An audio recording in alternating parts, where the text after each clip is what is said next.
from Arlington, Texas. Tonight, the Pittsburgh Pirates begin a 7-game road trip and return to interleague play, the first of 3 against the reigning American League West Division champion Texas Rangers. Yet Jeff Bannister's club. Greg Brown along with Steve Blass and Robbie Ince-Mikowski. The Pirates, after a very successful 8-2 homestand, hit the road starting tonight. It'll be fun, Steve, to see Banny, though of course the Pirates will be rooting against him for the next 3 games. Yeah, kind of a reunion of sorts, but boy, the Pirates should really be feeling good, Greg, because they are on a roll. Great homestand, as you said. They got pitching, they got hitting, and I think they're pretty much ready to take on anybody right now. That homestand, the Pirates won 8 of the 10, and right in the middle of it all, Gregory Polanco, he is really showing his stuff, isn't he?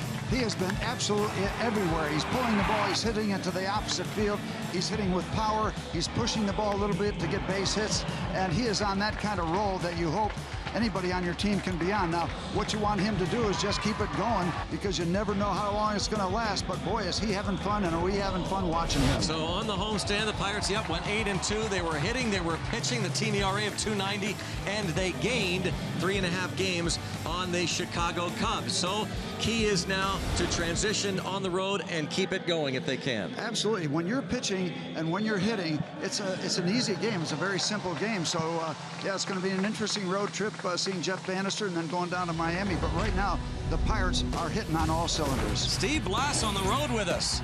Yep, and John Neese is deep in the heart of Texas as well. It's the Buccos and the Rangers. Game 1 coming up next.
The semi-supervillains are our featured band tonight on Friday Night Rocks. And we're coming your way from Globe Life Park in Arlington, Texas.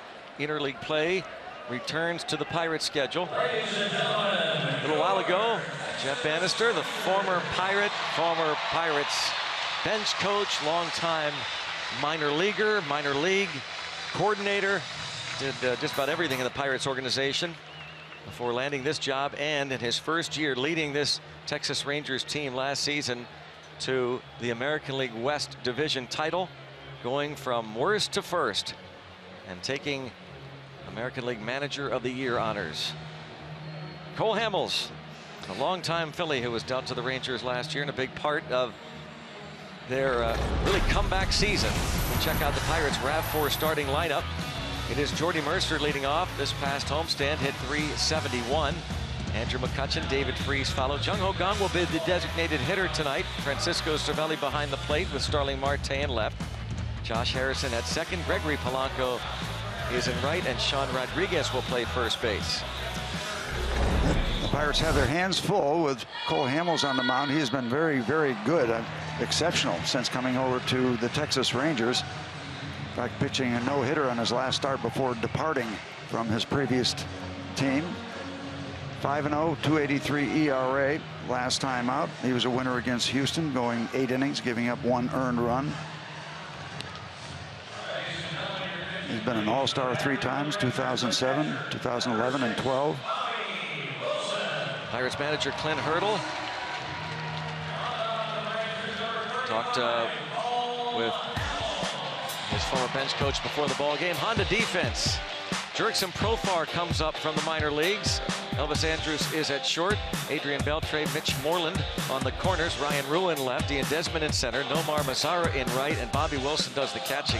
Profar is up because of the suspension that took place. We'll be showing you some video before too long about, and Steve, I don't even think I've gotten your take on what took place just a little over a week ago with Rougned Odor. And I know it's a strong right hand. Bautista, yeah, strong slide. Anyway, he was suspended initially 8 games. It was reduced to 7, and he started serving tonight. And Jordy Mercer fouls this one out of play. And one thing you need to know about Jordy Mercer and the rest of the Pittsburgh Pirates, they are really, really being aggressive. The offense has been terrific for a good while now, not just a brief spurt. This team has been scoring runs and hitting just about since opening day.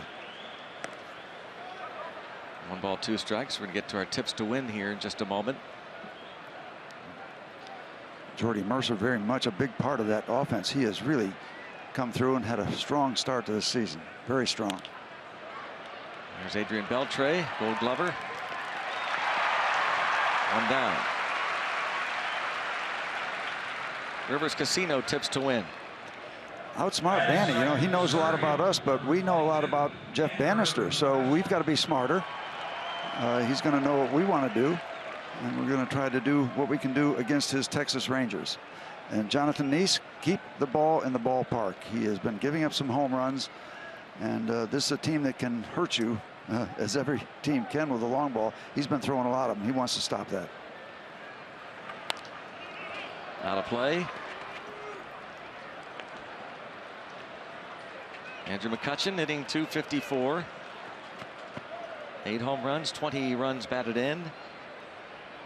McCutchen hitless, but on base twice yesterday, hitless in 3 at-bats. Do I have it right that Hamels pitched that no-hitter against Arrieta? I believe. Yep, I believe so. When he departed for Texas. That's a way to finish up your stint with one team.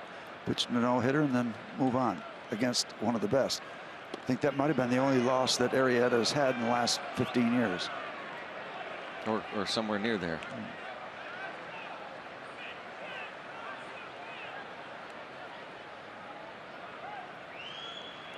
First time, by the way, that has happened in Major League history. A pitcher tossing a no-hitter just before a midseason trade. Second time in the modern era it's ever happened at all. A guy tosses a no-hitter in his final start for the team and then is traded. Bert Blyleven threw a no-hitter for the Texas Rangers against the California Angels in 1977, September that year, and he was traded to the Pirates that December. And Hamels thought that was strike 3. Ed Hickox, the home plate umpire, thought otherwise.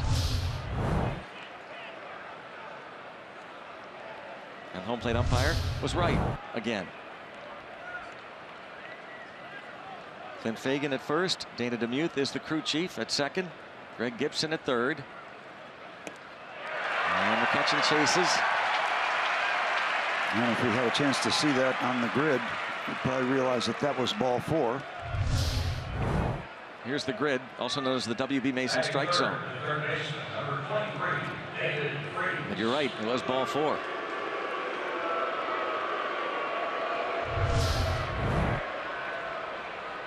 They're not happy about David Freese. They're still not happy with his home run. Yeah, they got that memory thing going. The game time triple in the bottom of the 9th in game 6. And then the extra inning home run that won it and took it to game 7. Of course, they beat the Texas Rangers. David Freese, the hero and the World Series MVP. Now, that would be a hard thing to forget, I think. That's going to take a while.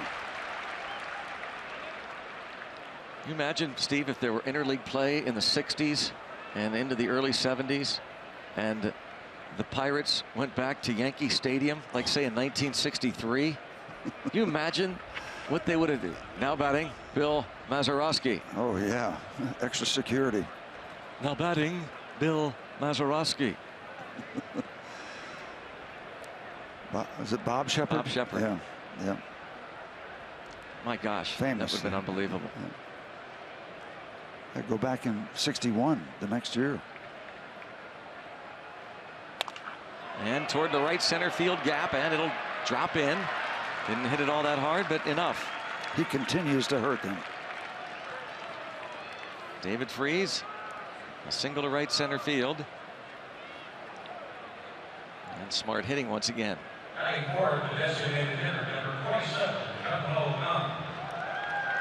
So David Freese, that great World Series against the Texas Rangers, and now he gets the first hit in game 1 of this interleague series. Jung-ho Kang DHing.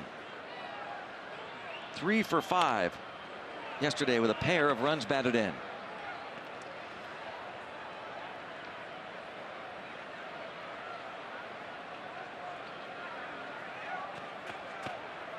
By the way, Cole Hamels, if there's any vulnerable areas, it might be in the long ball. We talked about Neese giving up a bunch. Well, in 9 starts, Hamel has given up 10. I should say Hamels because we got to make sure we separate him from the Jason Hamel, the Cubs pitcher. Right there, but out in front. Jung-ho looking for something a little speedier, perhaps. I know that they've talked about Hamel's getting more ground balls and maybe cutting the ball, but he still, and we haven't seen him since his last start last year when he was with the Phillies, but it's hard to imagine there's anybody with a better changeup. Still, I mean, he's perfected it. Never gives it away. Those pitches right down the middle. Kang misses. And then comes back with a fastball and freezes him. David Freese had the 2-out single. Cole Hamels left him there. Strikes out 2. Here comes John Neese.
whether it's an American League city or a National League town. Where the Pirates go, they will find black and gold jerseys everywhere. We'll check out the starting lineup for Jeff Bannister's Texas Rangers.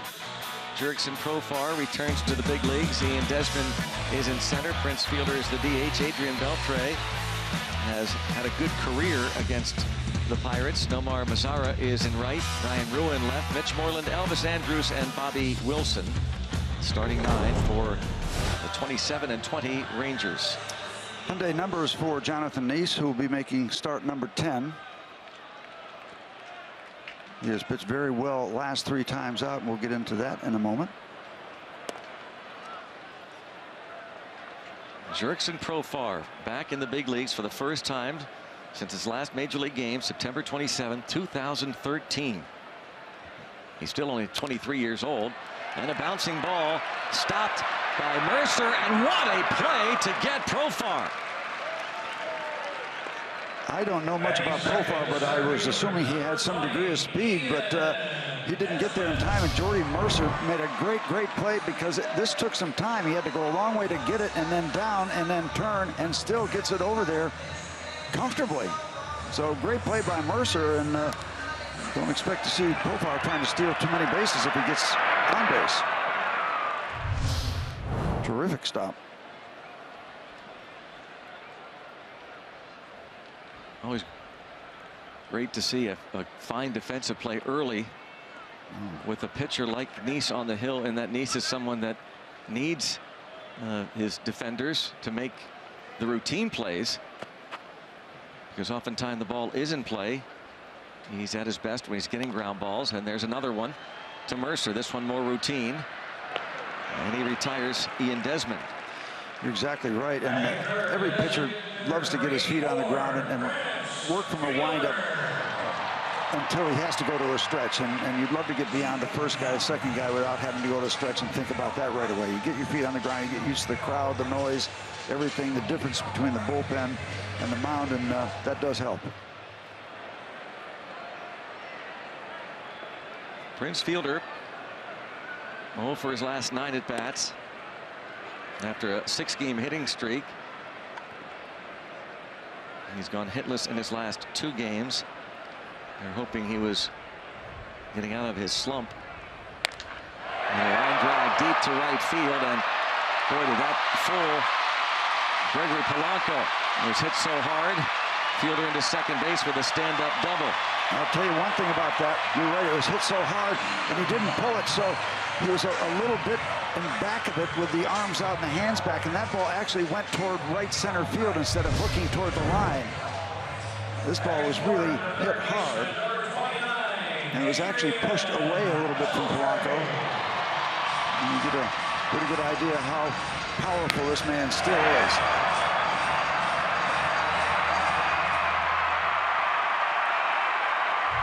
32 games since his last home run, but that double, his 10th of the year, will make him feel better. Strike on the veteran Adrian Beltre. Midfielder, you remember all those years with the Brewers, the damage he did against Pittsburgh.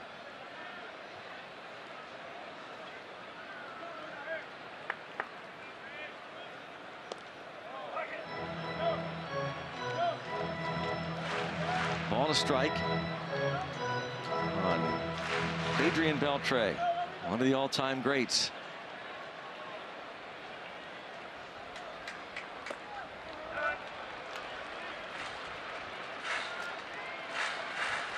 John Neese's record, 4 wins, 2 losses. Last start, excellent against the Colorado Rockies. 7 innings, 1 run on 4 hits. The other way, Polanco coming over, and he will make the catch. I think he almost overran it. 1 scoreless. Leaping and jumping.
is brought to you by Allegheny Health Network, Health for All, and by Day Automotive. We're going to make your day. Let's go Bucks!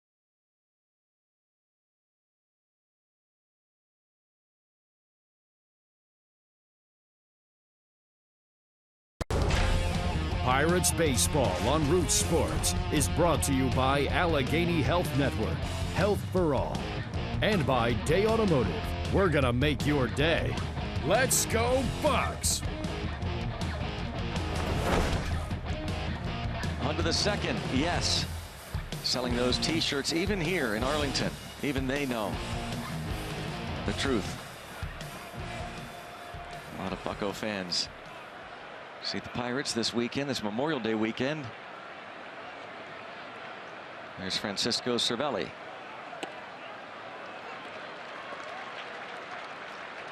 The Bucco catcher at 266. Well, he just recently got a nice deal, 3-year contract. Mr. Hamels is working on a 6-year deal that he received from the Rangers, coming over from the Phillies. They're all good deals these days.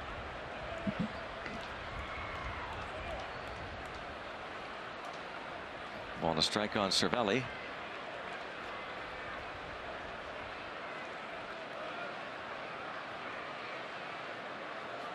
He will be followed by Starling Marte and Josh Harrison. Hamels is 32 years old, a San Diego native. Was acquired in an 8-player deal July 31st last year. Big breaking curveball.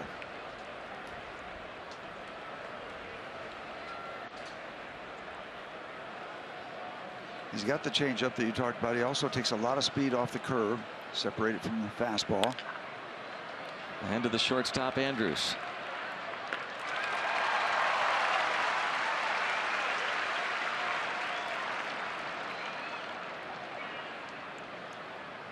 Batting 6, left field, number 6, Starling Marte.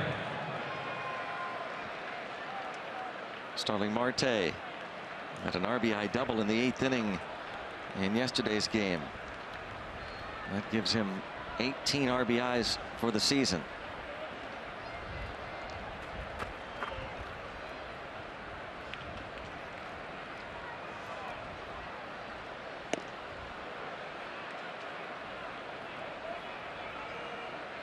Cole Hamels, when he came over to the Texas Rangers, they most believed, maybe outside the Rangers organization, that he was going to help them win this year and beyond, because the Rangers were as far as 8 games back in August in the American League West. Just a week after they made that trade, but Jeff Bannister and others believed that Hamels would help them win in 2015. He did after the Rangers lost Hamels' first 2 starts. They then went on to win his final 10 and 1 more in the American League Division Series before losing that incredible, unforgettable Game 5, or maybe forgettable to some in the Rangers organization. And in particular, Elvis Andrus. At Game 5 in Toronto. There's a high fly ball hit well to center field, toward the wall, and clear the deck. Cannonball coming. Starling Marte's 4th. Pirates lead 1-0 in the second. To the biggest part of the ballpark, straight away center field. A lot of carry, and Starling Marte gets the Bucks on the board. Number 11 given up by Hamels. You see Desmond going back, and originally thought he might have a shot at the warning track, and then just like the rest of us, took a look. Down, a little bit in, he goes down there and gets it. And Hamels has got an idea, if you had a chance to look at him in that replay, that it had a chance to get out of there.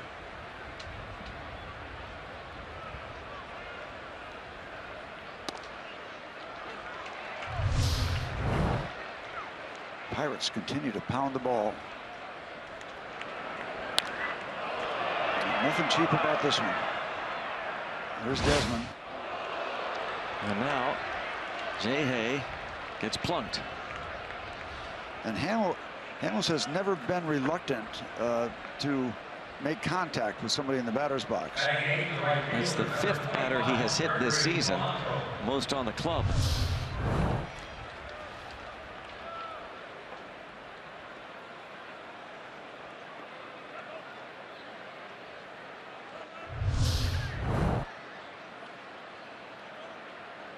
He has hit as many as 9 in a year. He's well ahead of that pace. 5 already. Only Rich Hill of the A's has hit more, 7 for Rich Hill. Now Polanco.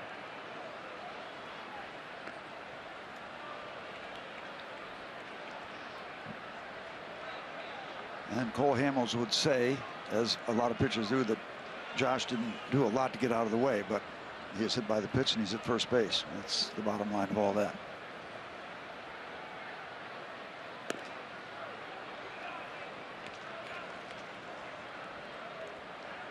And actually pretty good lead at first base against the left-hander. He has designs on going. Guess is right. It would be easy.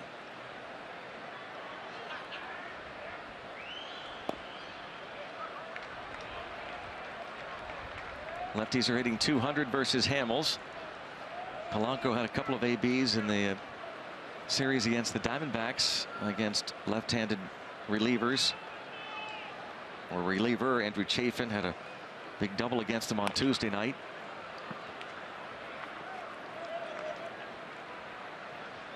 Two and one.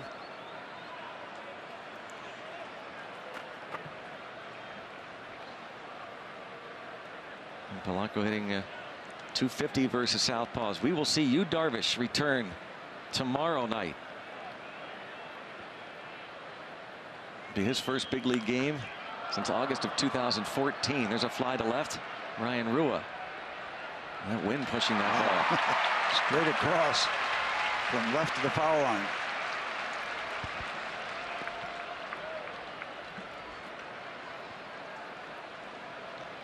Yeah, they say that this ballpark is not playing as small as it used to. Ball used to jump out of here. We talked to Eric Nadel, the Hall of Fame radio voice of the Texas Rangers, about that before the ball game. Tell you, looking at this ballpark, I was here once a trip 1,000 years ago. It looks huge because of all that stuff out in center field with the background. As you said, it does look like a coliseum. Just a big building. All that background, the white luxury boxes, if you will, give it a huge look. Texas Rangers moving from Washington, D.C.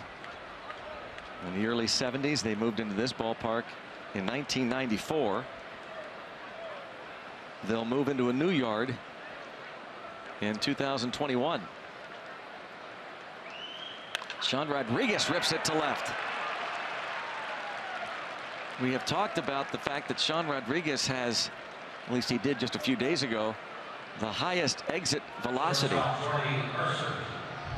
this season among Pirate players. That ball was ripped right there. I'm starting to wonder if we have a bench, Greg, or just a bunch of position players. That's a great point. You just really don't lose much of anything now when you call on anybody. You really just have 13 position players. Tonight, John Jaso, Matt Joyce, Cole Figueroa from the left side, and Chris Stewart from the right side are also available. But of course, you use the DH in the American League, so not much pinch hitting goes on.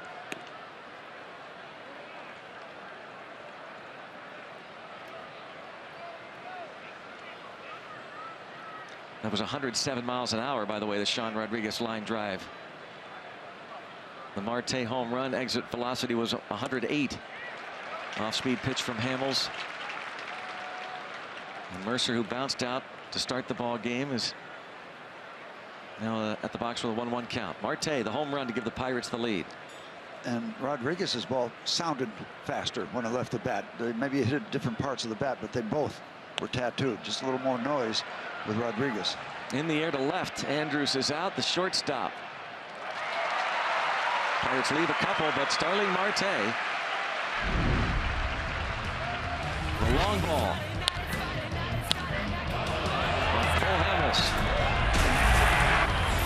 1-0 Broncos.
Has given the Pirates a 1-0 lead on the UPMC scoreboard going to the bottom of the second.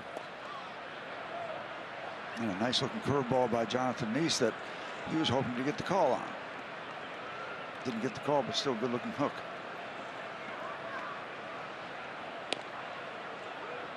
Talked about Neese being real good last 3 times out.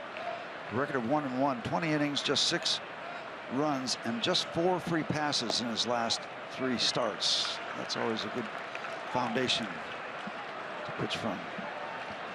Falls behind Nomar Mazara, 3-0. Mazara playing in his 40th major league game, turned 21 last month. Has been considered their top prospect for a few seasons since being signed as a non-drafted free agent out of the Dominican Republic in 2011. Rodriguez has to take that last top, then thought about tossing to Neese, who then slowed down, and so Rodriguez had to turn on the jets. Yeah, that was that got a little more dramatic than we thought. Now, it started out with Sean having to give a little ground to get a better hop. At that point, you got to figure it's going to go 3-1. Let's see, Neese. Yeah, I think if they decided to make that exchange, it would have been a lot more comfortable. But apparently Sean thought he could win the race, and then maybe he couldn't get a handle on the ball. See him with his hand in the glove now. Maybe he wasn't sure about getting out of there and giving it to his pitcher. But it's an out. Done deal. Ryan Rua takes ball 1.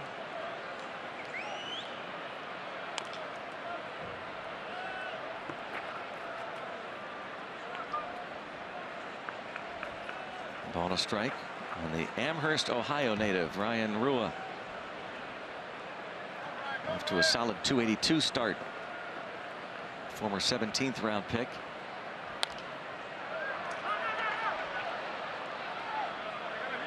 It's going to be out of play, but that ball's pushing. You know, I was going to say, I think Sean Rodriguez gave up on that pretty early and then realized it might come back, and it, instead of being about 15 rows back, it was maybe 4 rows back.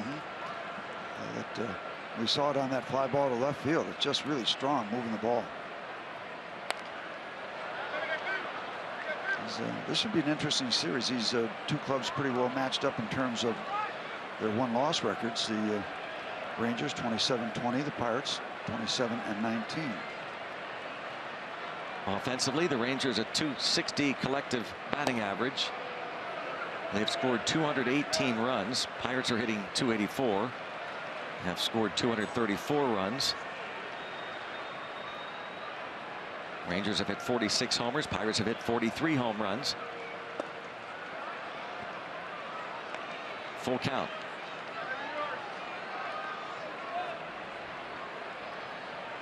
It might be a situation between Neese and Hamels, who does the best job of keeping the ball in the ballpark. So far, it's Neese.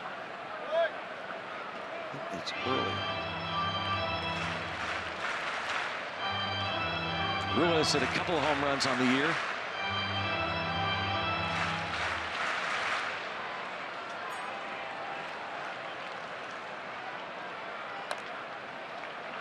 And that's going to go foul. The Rangers are coming off a game against the Angels in which the offense exploded on Wednesday, scoring 15 runs against the Angels here. They won 15-9. They took 2 of 3. That came after a 3-game sweep in Houston over the Astros. So they've won 5 of their last 6. And another foul.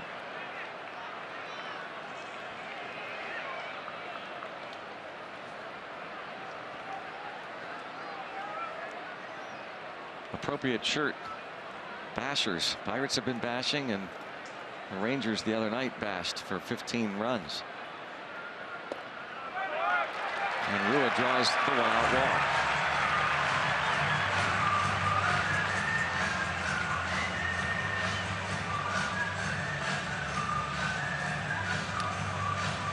American League Manager of the Year. What a comeback last year for his Rangers.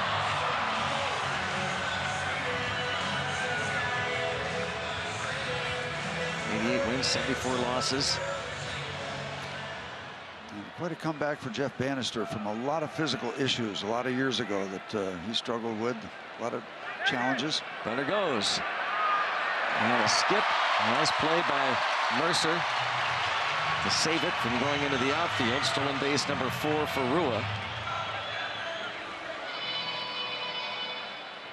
Take a look at the jump he got off Jonathan Neese. Creeping a little bit. Yep, never stopped. Had that momentum going. Guessed right that Neese had committed to go home plate. That made it pretty easy. That's the 32nd steal for the Rangers on the year. The Pirates have stolen 32. Now, the Rangers runners have been caught only 9 times. Pirates base runners have been nabbed 13 times.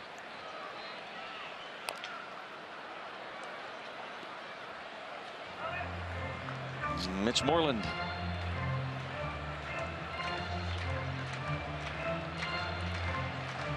Greg, you mentioned that this franchise came over from Washington. I believe when they first got here, Ted Williams came with them to manage. Yep. That had to be quite a treat for our baseball fans in this part of the country to see one of the greatest hitters ever. It was a treat for the fans. In talking to some guys who actually played for him, including Tom Grieve, who has been a longtime broadcaster and the former general manager, and our good friend Jackie Brown, former pitcher in the organization. Not necessarily a treat for the players because Williams was a little impatient. That ball will go foul. Yeah, he had a kind of unique personality, I think, for a lot of different people. Teddy Ballgame. There's Tom Grieve. You had a chance to chat with him earlier today. He's probably one of the classiest guys you're going to run across. He's a gentleman. He's a former general manager in this franchise, and 48 out of his 49 years in professional baseball have been with this organization. Strike 3 called on Mitch Moreland after that long foul, and a first K for Neese. We had a little bit of a reunion with Tom Grieve. He's a fellow New Englander from Massachusetts. Yeah, pick up that inside corner. That's that backdoor breaking ball. You start off the plate inside and just kind of nips in. A little bit of a slider, a little bit of a slurve. Now you can, well, you used to be able to be a little careful with a number 8 guy because you had the pitcher coming up. I thought the same thing. I was thinking, well, you could be careful with that. I looked down. Well, wait a minute. You've got a timeout. Position player hitting 9th, and the pitcher is not batting 8th. Yeah, well, some National League clubs do have their pitcher bat 8, but Elvis Andrus, an 11-game hitting streak, .353 average against left-handed pitching. You still might want to be careful. Yeah. Anderson and Wilson, 305. Well, I've got on my card scratched out Cole Hamels in the number 9 spot.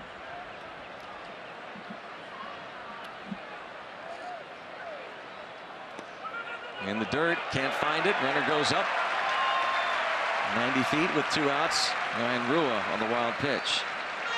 And that's number 5 for Jonathan. Every pitcher is going to pay a degree of a price when they try to bury that curveball, spike it down, and it has a lot of spin. It can go a lot of different directions.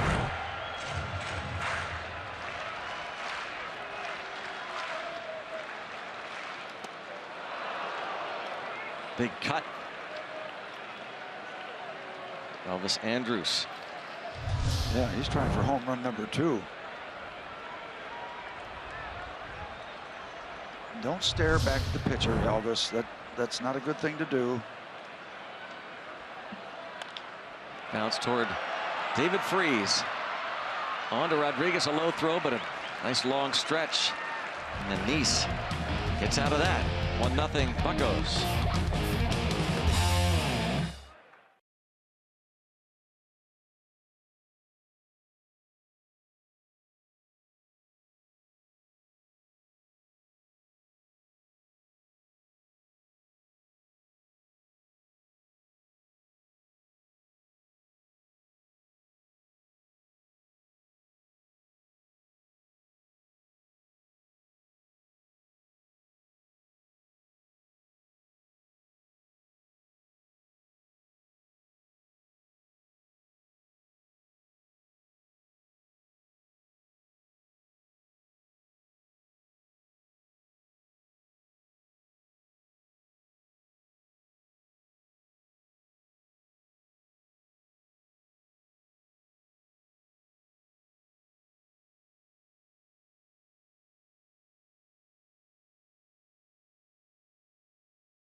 The Volkswagen National League West standings. Dodgers 4.5 back of the Giants.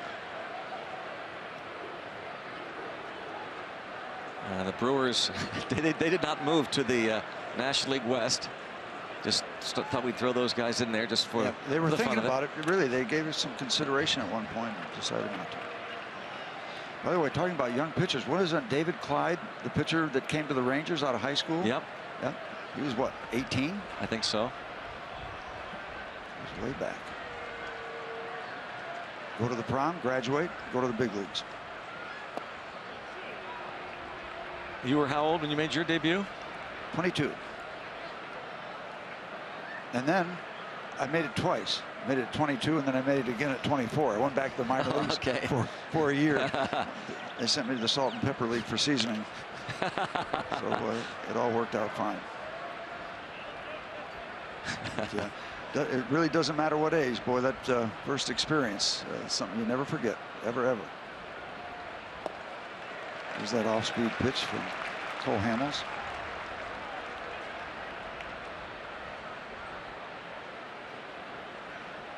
David Clyde, by the way, he made his major league debut for the Texas Rangers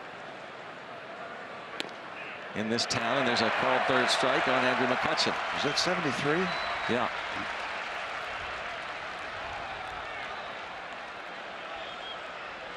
That's tough, coming out of high school and going to the big leagues. The strikeout? Well, thank you very much, Mr. Hickox. You see why Andrew McCutchen was surprised by that call.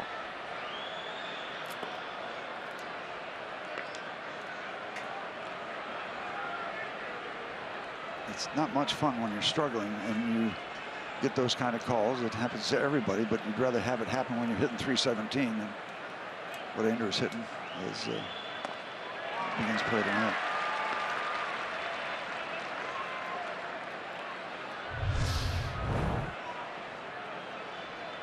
Again, way out in front, and the more of that kind of swing Cole Hamels sees, the more off-speed stuff you'll see from him. And then comes back at 91 miles an hour, and it can seem like 95. Part of the essence of pitching. So he was traded over last year, July 31st, still with 3 full seasons left on the contract. You know, the Rangers had to give up a lot of talent. They thought with all that time left on his deal, why not? Got an ace. And he strikes out back-to-back hitters beginning this 3rd inning. We invite you to catch Pirates baseball this summer with this first pitch replay, a strikeout. Pirates Summer 6-pack presented by Papa John's. Lock in the best seats and prices to the biggest games of the season. Plus, enjoy a complimentary 2-topping pizza from Papa John's. Find out more at pirates.com/summer. Pitch in for a strike. Last time out against Houston, it was a win for Hamels. He struck out 11, walked 2, going 8 innings.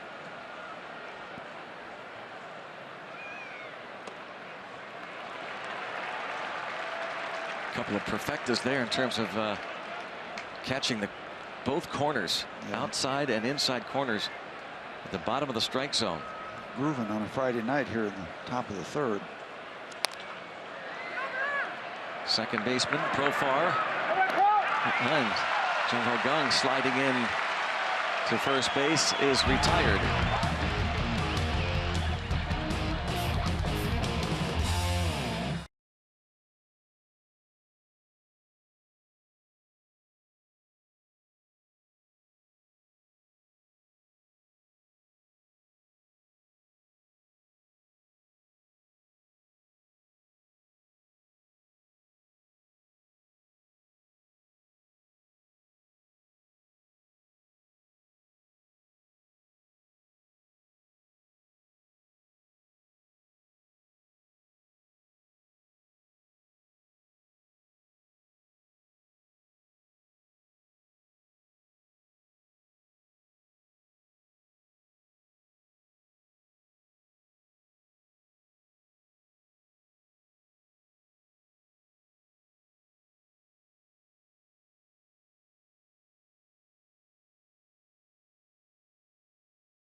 Pirates Baseball on Root Sports is brought to you by the all-new Chevy Cruze and your Western PA Chevy dealers.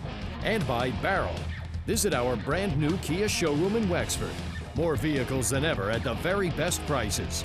Let's go Bucks!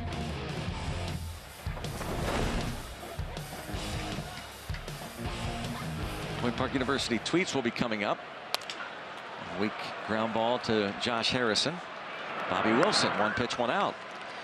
Hey, Greg, I just want to take a moment to add my support for how you handled yourself during that involvement with Tony La Russa. I've known you for a long time. I've been exposed to your integrity, to your character, and I thought you showed a lot of professionalism, and you represented yourself and your baseball team and your organization very well. And I just want to add my name to the list of people who support that. Well, I very much appreciate that, Steve, and you didn't have to say that. I know that. You've always had my back, and I will say, because it's not your intention to have this go on any further, but I will take the opportunity to thank so many people who have reached out, texting, calling, emailing, Twitter.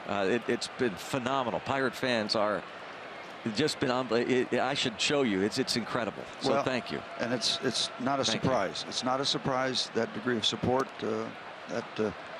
It makes me. I'll tell you. You know, it wasn't intended, but through some tough, difficult times, and good things can happen. And I've just been reassured how great Pittsburgh Pirate fans are. Well, you stood pretty tall, and you do stand pretty tall. Thank you. Well, John Neese goes after Jurickson Profar, who bounced out his first time up, and once again Polanco going to be tested. Yeah. And we could really see it from our angle, couldn't we? Yep. That ball gets held. Many times that ball can be right on the line, or maybe in the first row of seats. So it's important for these corner outfielders to know what's happening, and center fielders too. The ball's going to be moving. And so far it's just a prevailing direction, just from the right field foul pole over to the left field foul pole. And you could also see Polanco there, Steve, make that adjustment. He's, after a couple fly balls, he has learned quickly. Yeah, remember that first one? He kind of almost jumped back a little bit.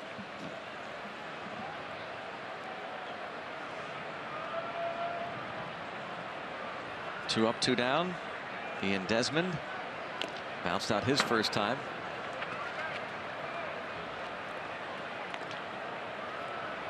Steve on this road trip with us into Arlington, Texas for 3, and then into Miami as Bob Walk continues his speedy recovery. So happy to be with the group again. There's a lot of good memories about traveling with the Pittsburgh Pirates. Ground ball, and John Neese thought maybe somebody might be there. You could see him think about trying to go after that ground ball, and then maybe decided, well, somebody could be there with this overshifting. Yeah, sometimes you're concentrating on the hitter so much you lose track of what's going on behind you, and many times by necessity you really need to keep that concentration toward home plate. But every once in a while you look around these days, and you look around, and a ground ball that you're expected to be caught, dealt with, goes through, but you also can turn around almost as many times and say, oh, base it, and turn around, there's somebody there. So it works both ways. Doesn't always even out, but there are occasions. Sean Rodriguez, nice backhand play, a little bit of a slip. Nice work from John Neese. 1-0 through 3.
have, because we're so used to having Bob traveling with us. Hey, trust you're only human. Yeah.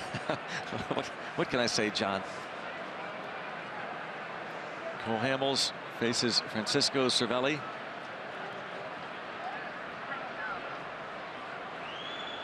How about, the Pirates had started the day 4.5 back in the Central. Now the Cubs won earlier this afternoon, beat Cole Hamels' former club, the Phillies, 6-2. But with all that went on this past homestand, 10 games, Pirates win 8 of 10. You're caught up in the Pirates winning, and glad that they have moved within 4.5 as play began today. But surprised to see that the Cardinals had dropped to 8.5 back in the Central. And they are leading, as Dan Potash just said, 5-2 in the 7th. And you know, Greg, in that kind of scenario, it's so great that we had a good homestand, because when the Cubs were scuffling, if we're just going 5-5, then you're not gaining enough ground. So it's not only getting hot, it's maybe sometimes when you get hot. Francisco Cervelli not happy with that 3 there on the W.B. Mason strike zone. It was inside, but it's appearing as though Ed Hickox is hearing it from both sides. So maybe has widened the strike zone, but as long as it's for both pitchers, hard to complain. The other way, and Mazzara.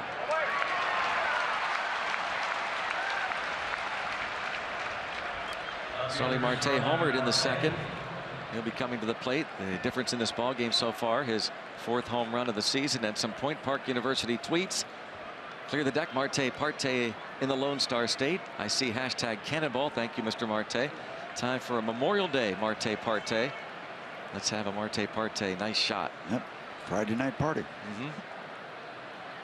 Marty.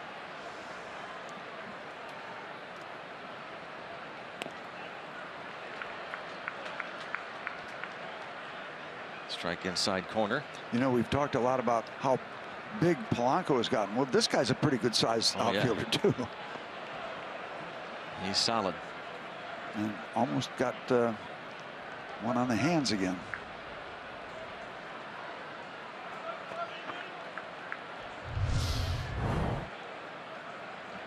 Knob of the bat.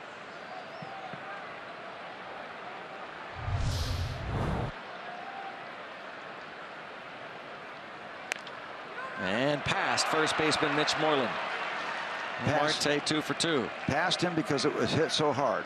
A little bit softer, he's going to be able to react to it easier.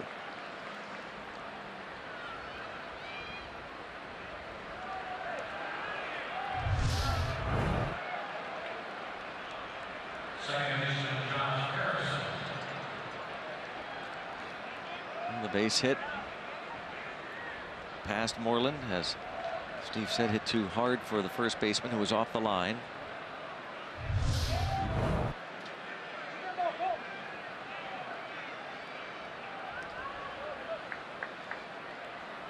Josh Harrison hit by a pitch, his first at bat.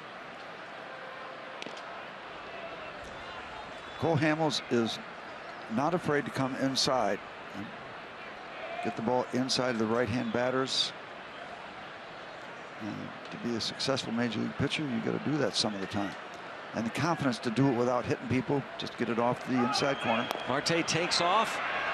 Throw won't get him. Starling Marte picks up stolen base number 15.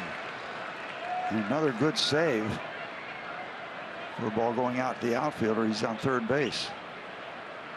He did it before. Jordy Mercer for us. Yep. Saved the ball. Not a great jump, but the great speed. And then you always have to hold on to the bag, because defenders are going to touch you. See if you break contact.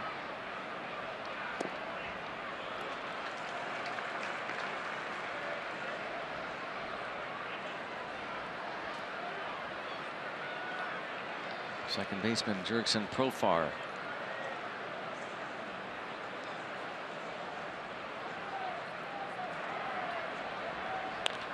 And a fly ball hit well toward left field, going over is Rua, nearing the wall, and he'll make the catch. Marte is tagging, and he will reach. Boy, what a good catch down in the left field corner. As we told you, the wind is just really strong, blowing any baseball in the air in that direction, and he just never quit on it. I thought because of the way it was hooking, it could get out of here.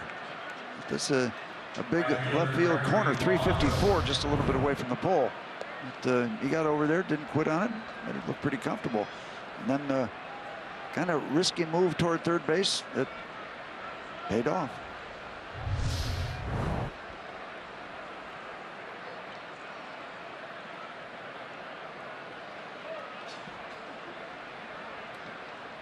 Polanco doesn't bunt much anymore.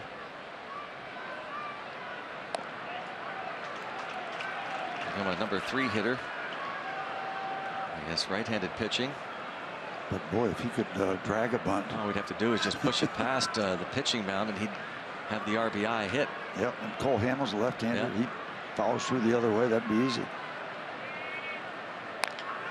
He's going to chop it to the first baseman. And the Pirates will leave Marte at third, but lead 1-0 heading to the bottom of the 4th.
It's time for the Toyota RAV4th inning.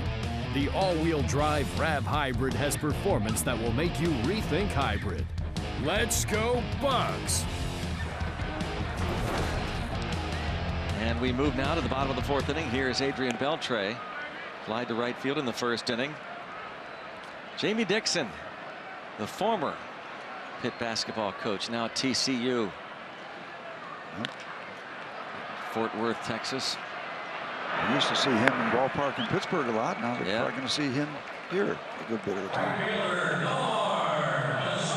It's still weird to see. You know, we just saw him between innings. They showed the shot of Jamie Dixon. We thought for a moment we wondered where we were. Exactly. Back at PNC Park. Exactly. That was a weird feeling. Yeah.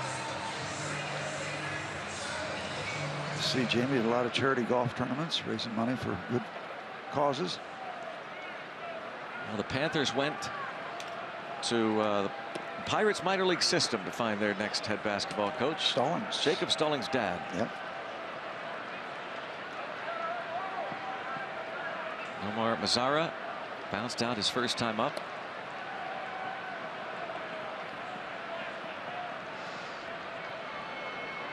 Greg, it's such a treat to be on the road trip, and in honor of that, I'm going to give my meal money to Bob when we get home. Yeah, you know, Bob's watching, and he's going to hold you to that.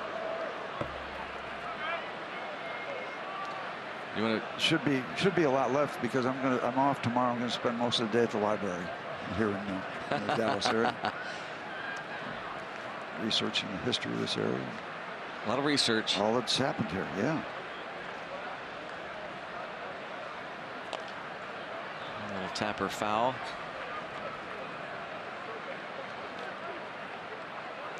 Nice of Greg Johnson, traveling secretary, arranged for me to have that 4-room suite at the hotel. Appreciate that. Oh, is that right? Oh, this is news to us. Now you will anger Bob. Well, he gets one each trip, too. You're going to anger me. And there's a base hit. Nobody on that side of the diamond. As David Freese was playing a deep short. So Mazzara bounces it to left. Well, you see this ball go right past the traditional third base position.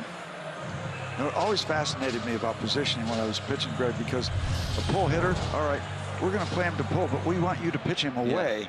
Yeah.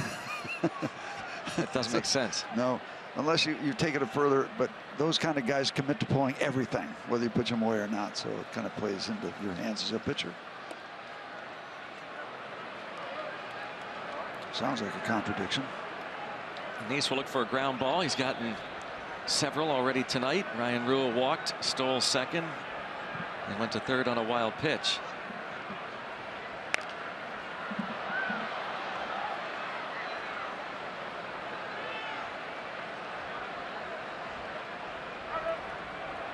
Out of Lake Erie College in Painesville, Ohio, Ryan Rua faces another native of the Buckeye State in John Neese. Out of Lima, Ohio.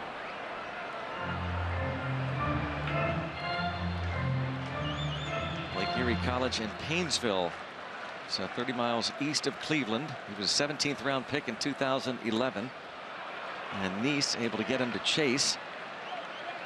So that is Neese's second strikeout. Hey, time to vote for your Pirates All-Stars. The 2016 Esurance Major League Baseball All-Star Game ballot. Go to pirates.com/vote. Plus, when you vote, you receive a buy one, get one Pirates ticket offer. Vote today, vote tomorrow, vote online only at pirates.com/vote. And as we have been saying, there are plenty of worthy candidates. Certainly worthy of your consideration, your vote. Pick out your favorite. I'm glad you read that because I was going to wonder what a BOGO ticket offer was. But I wouldn't get one. Okay. Yep. I really didn't know what that was for a long time. I was right on it after that. after a long time, you were right on it. Yeah, and I'm telling the truth. Mitch Moreland struck out looking in the second. The Texas Rangers currently occupy the number 2 spot in the American League West behind Seattle. They're a game and a half back of the Mariners. And he got under that one. Well, it's trying to come back, but that was too far gone.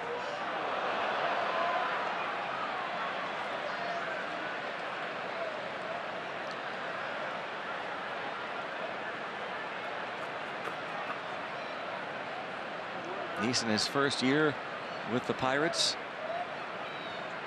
Traded in December for Neil Walker. He's 29 years old. Parts of 8 seasons with the Mets. And he got banged around pretty good. What, 3 starts in a row, April 22, 27, and then his first start in May. 4, 5, and 6 runs in each of those 3 games. But the last 3, as we said, a lot better.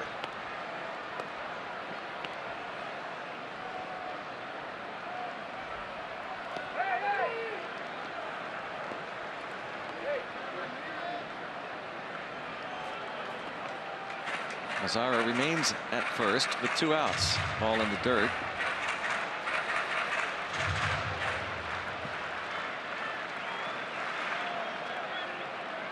Never too much distance between a manager and his pitching coach when their man is out on the mound.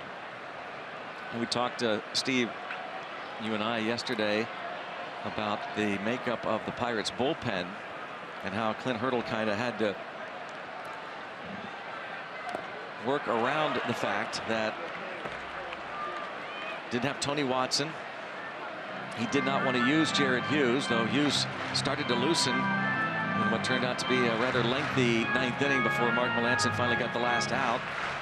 Tony Watson has one more day on paternity leave, so former Ranger Neftali Felice might not only set up but could close, because Melancon threw so many pitches yesterday and picked up the save on Wednesday. Also picked up a save on Monday. He's been used a lot. How about the job Scahill did coming in? Rob Scahill stepping in. And that was big. That double play ball and the fly out. Putting out the fire. Tapper. And that's Jordy Mercer over on the right side of the diamond. And John Neese looks over at Francisco Cervelli and a thumbs up.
Buccos with a 1-0 lead here as the Pirates come to bat on Robbie and Smikowski. Well, Jeff Bannister, as you well know, has his son Jacob now working as a bat boy here for the team on Robbie and Smikowski. So Jeff Bannister, 29 years with the Pirates, earned a lot of respect from the guys and even earned himself a salute after the national anthem. All the guys got Bannister's attention, and they gave him a little signal. Now, that is a signal that Bannister gave when he would organize all the groups, the work groups in spring training in Bradenton. Group A, you're here. Group B, here, and they did it every time, and Clint Hurdle planned it, kept the whole thing a secret. Even Jeff Bannister did not know it was going to happen, and he said, hey, 29 years, he gained a lot of respect. So a nice little fun pregame salute from Hurdle and the gang to the former Bucco. Professional respect. And Jeff Bannister will tell you it is, great professional respect, and how much he appreciates that and how much he appreciates this Pirates organization, and it will never leave him. He was a 25th round pick in 1986. Out of a high school just outside of Houston, on really a promise that they believed, the Pirates did anyway, that there's a lot of grit, determination, and fight in a kid who survived a broken neck. He was even younger still. He had bone cancer, and at one point Banny would tell us the story about how he was told once that he may never walk again, let alone play baseball. Pirates bench coach from 2011 to 2014. Did just about everything in the Pirates organization prior to that. And he gets his first big league managing job with Texas. And in his first year, he's the manager of the year.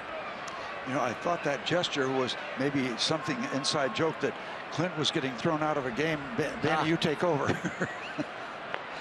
But he also did enough to get one major league hit, I believe. 1 for 1. Yep.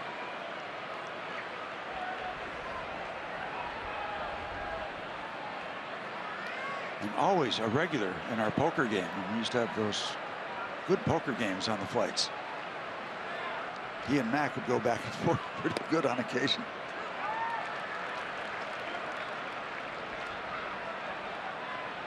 Man aboard for the Bucks as Sean Rodriguez draws the walk.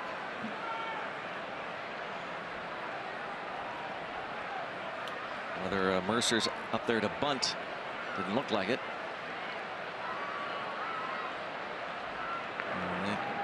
Let's see if Mercer gave anything away.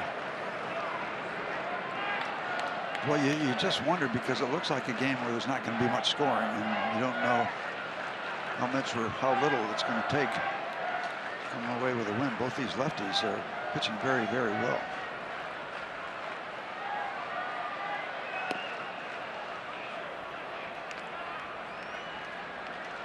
One ball and one strike on Jordy Mercer, studying the signs from Rick Sofield.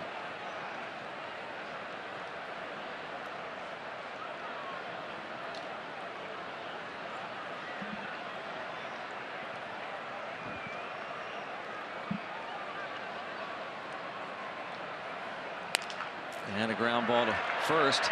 And a bad throw from Moreland. And Rodriguez skips over the shortstop Andrews.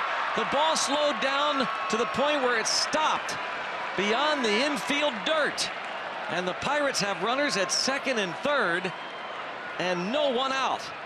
What looked like a double play blew up for the Rangers, and it happened everywhere. The throw was off.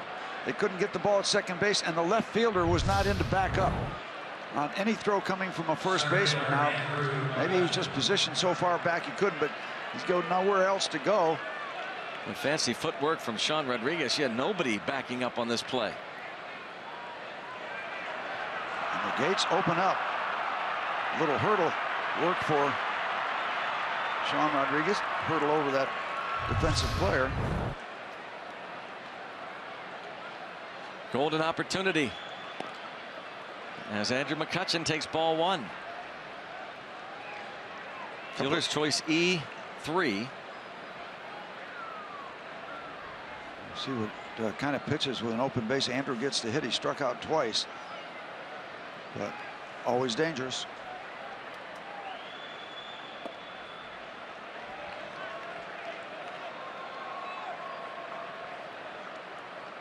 We've said this now for a while.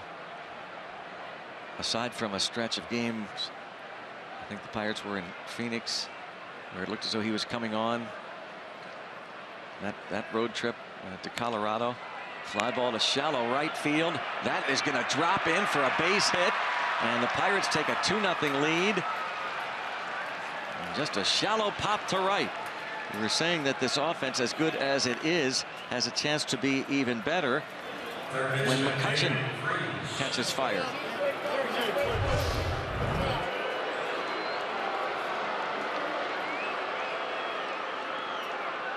You don't always have to pound the ball.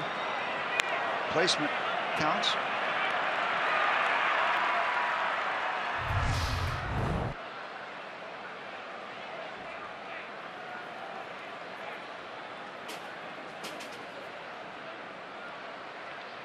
First and third.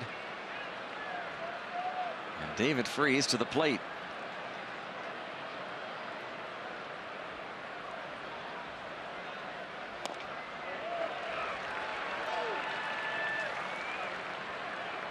Freese singled to right center field in the first. His last time up, he struck out. Cole Hamels has been on a tremendous run, as have the Rangers when he's been on the mound. Career high 12-game winning streak that goes back to last year.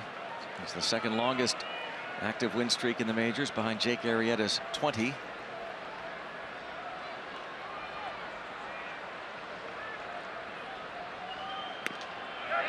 Tough check, but he did. First base umpire Dana DeMuth said it didn't go.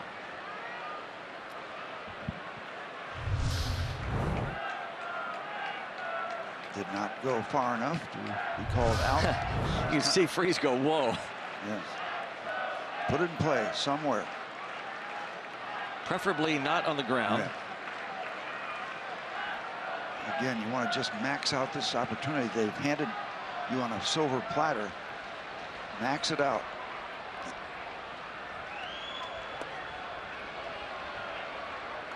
And max against a guy like Hamels might be 3 runs. So we want to get that man in from third base. Find a way.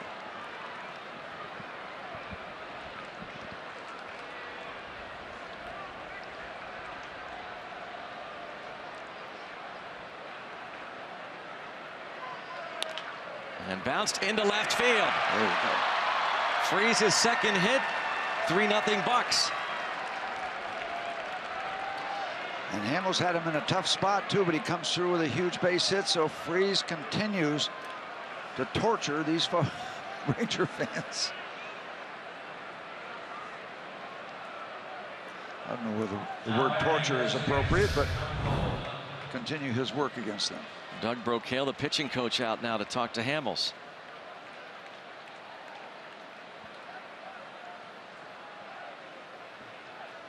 Just past the left side of the infield for David Freese. 15th Pirate RBI. Taking full advantage of that mistake by Mitch Moreland.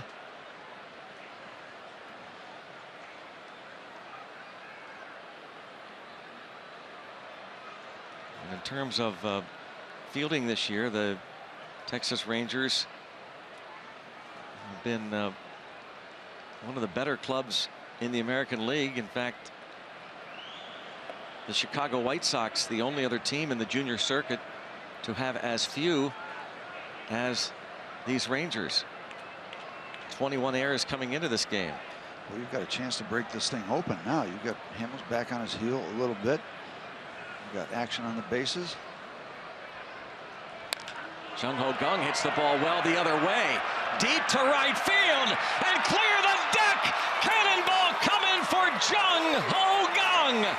Oppo 3 for Kang, 6 for Pittsburgh. And that's what you call breaking it open. That's what you call breaking it open. They made a mistake. Should have been 2 outs, nobody on, and the gates opened up, and here come the Bucks. Jung-ho Kang hits his 6th.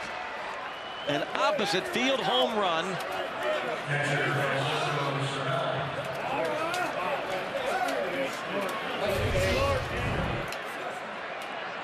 Boy, we didn't necessarily see this coming against Cole Hamels the way he's been pitching. But take a look at that pitch. Not only hitting it the opposite way, but a long opposite way. Another look. Kang knew he got a lot of it, but you never know with this wind here whether it's helping or hurting. And a ground ball, sharply hit but gathered in by Andrews to retire Cervelli, and the first out of this 5th inning.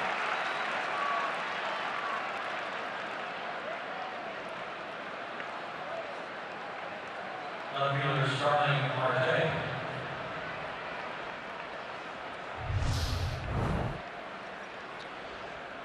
Boy, when he gets that timing down, lifting that foot up, sometimes it's a higher lift, sometimes it's medium, sometimes it's not at all, but it was just right here.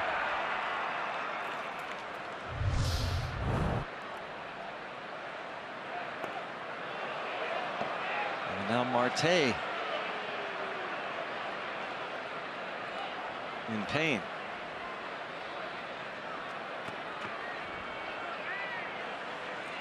He's got the shin guard there, but that could not have been involved in this thing.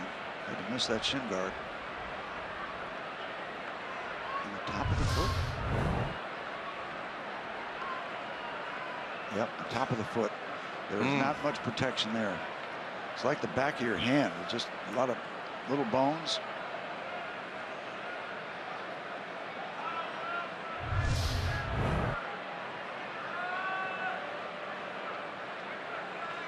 Ben Potenziano checking out Marte.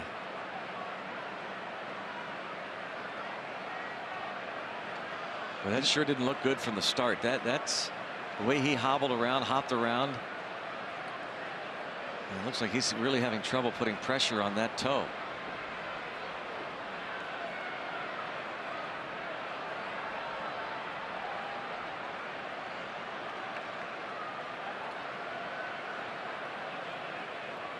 Trying to determine whether he can continue or not.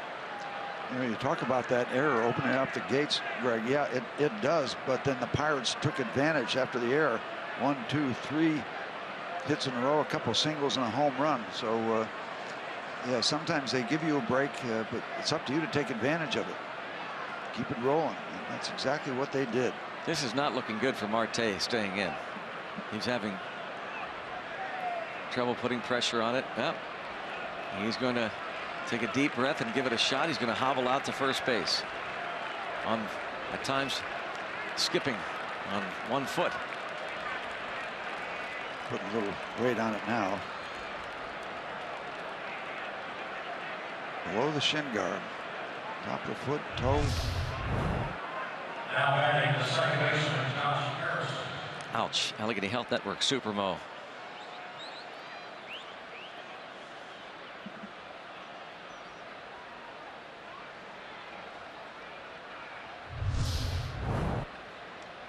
Even looks like it hurts. Mm-hmm.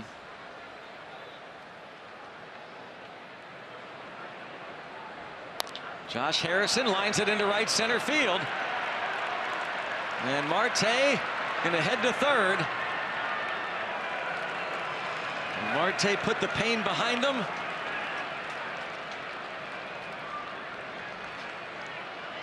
And it's first and third as Josh Harrison, who was hit by a pitch in the second, was on base for a second time.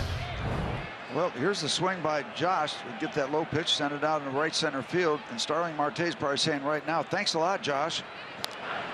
Starts out having problems, but then finds a way to turn it on, get himself to third base before he remembers how much the foot hurts.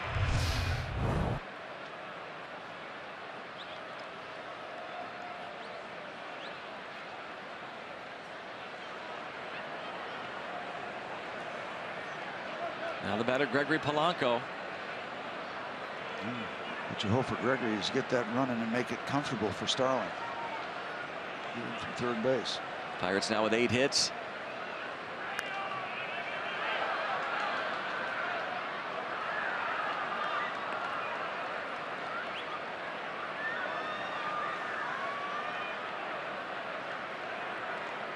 A lot of folks here at the ballpark and a lot of folks not enjoying what they're seeing so far.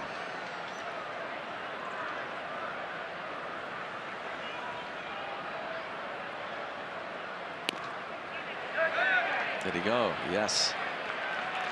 Greg Gibson, 0-2.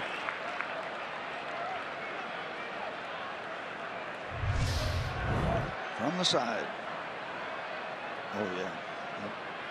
Yep.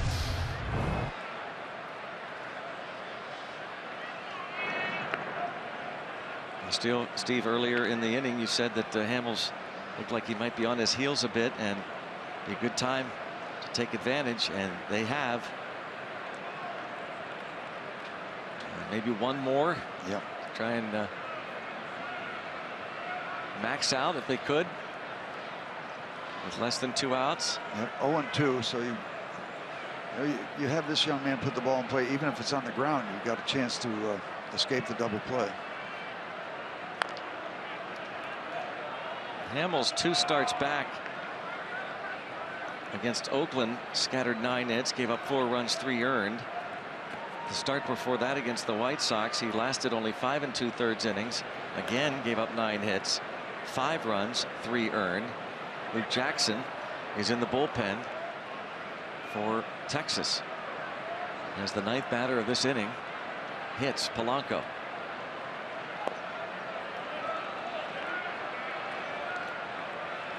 Oh, Hamels 5-0 in 9 starts this season. He left the Phillies. Pretty impressive when you think about the long history of that organization. 6th on the all-time Phillies wins list. Cole Hamels, 114 wins in a Phillies unit. And he strikes out Polanco. Number 5. When I got the ballpark, I didn't envision us batting around against Cole Hamels. No. I just didn't see it coming. But I enjoyed it. Steve Carlton tops on the all-time Phillies wins list. Of course, lefty 241 wins. Then Robin Roberts, Grover Cleveland Alexander, Chris Short, and Kurt Simmons. The top 5 ahead of Hamels on the all-time Phillies wins list.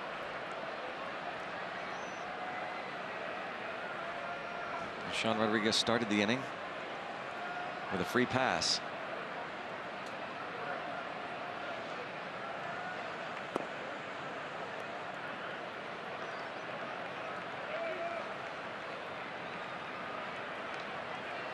93 pitches thrown as he works here in the 5th.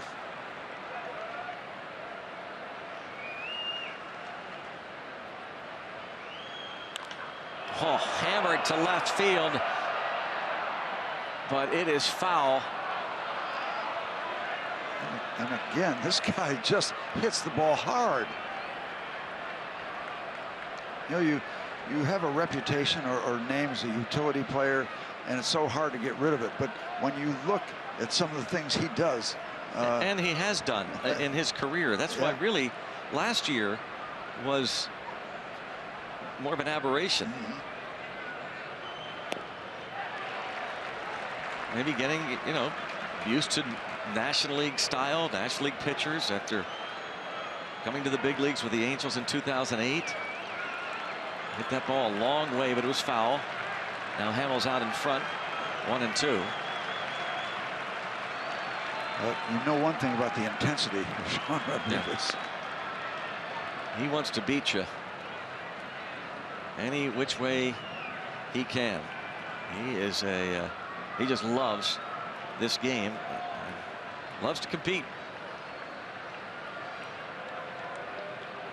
and managers love him because he doesn't say boo about whether he's in the lineup or not, or where he is, or where exactly.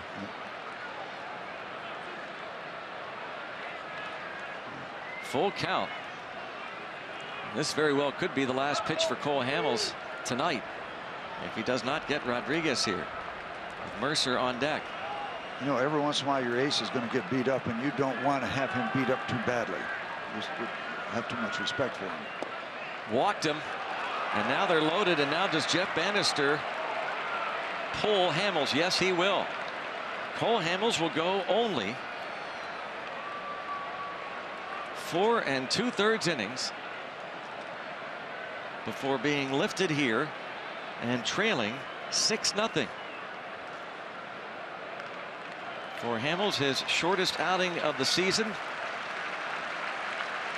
and his shortest outing as a Ranger.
Here in the 5th inning, game 1 of 3 against the Rangers.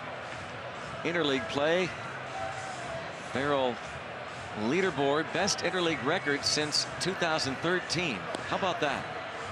The Bucks 40-24. Remember how awful they were against the American League for years? Early on, yep. Things have changed. Yep. Jung-ho Kang, the opposite field 3-run homer off Cole Hamels, helped provide a knockout punch, his shortest outing as a member of the Texas Rangers.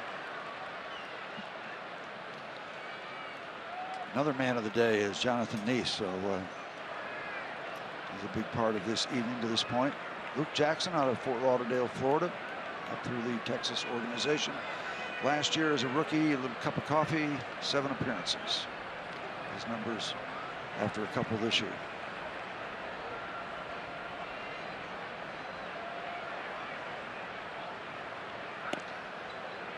Ball one.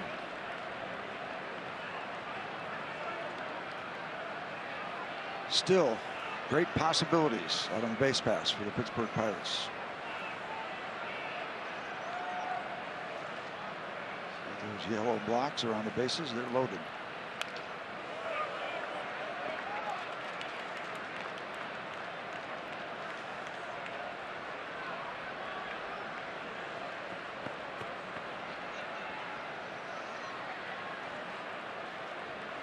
Bucks have batted around +2.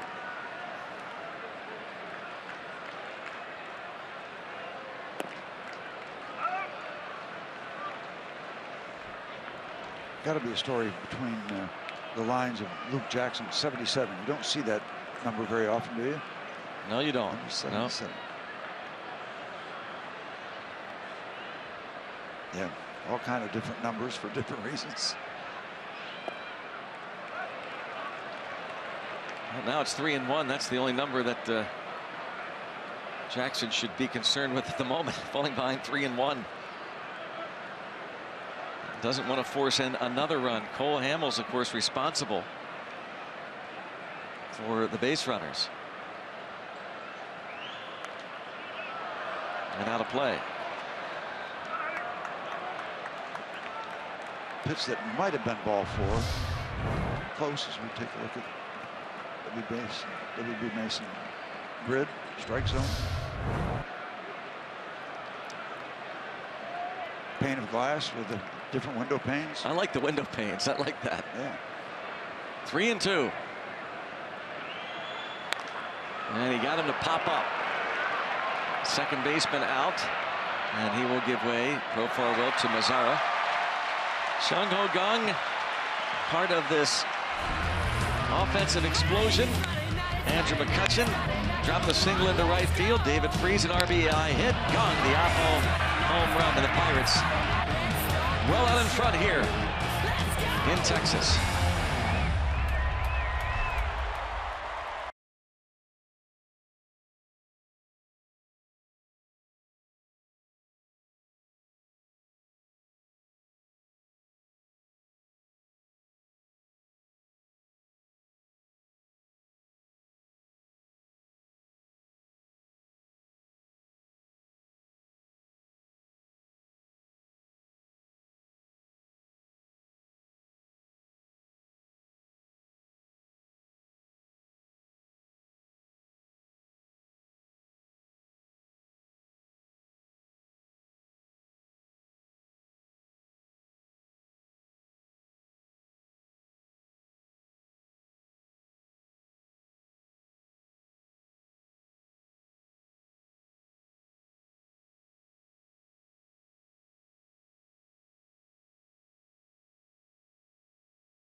Pirates lead. And just a reminder, as you enjoy a cold one, to look forward to Miller time later in the game, brought to you by Miller Lite. David Freese part of this offensive outburst. Now up to Jonathan Neese to just put up a 0 if he can. That big lead and stand up for as long as you possibly can. And toward the gap in left center field, but over, and look at that wind bring that ball back. Looked like it might be in the gap and looked like it was going to be comfortable. Andrew stayed with it. And it's an out.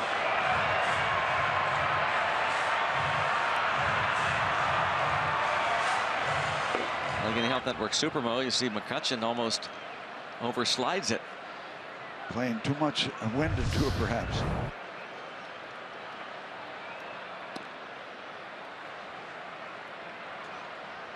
But you stay with it, you make the catch, the pitcher loves you. Pitcher loves Jung-ho Kang. You still got to get used to the DH. Yeah, I know. What's he doing in the dugout? I thought to say, is he hurt?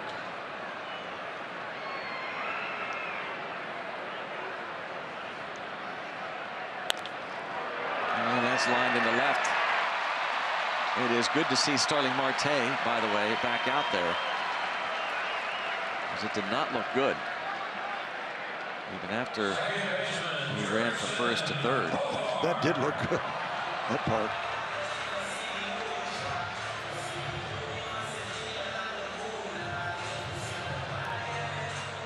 I mean, he doesn't get hit in the ribs or the thigh or something. He gets hit on the hand bones or the foot, you know, where there's not that much protection.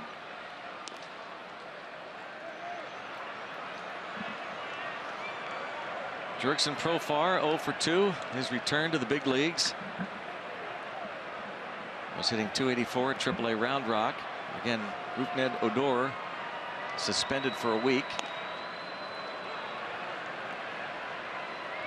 Well, they don't. You're not allowed to replace a player on the roster, so he's not here just replacing Odor. Sean Tollison has taken a family leave, so they're playing a man short, and chopper over the head of Rodriguez. A Baltimore chop or an Arlington chop. Unfortunate, but they happen. The Rangers get something going. You want to nip this in the bud right away. Again, even if it costs you a run, get that second out, clean things up. Absolutely nothing Sean Rodriguez could do. Nothing.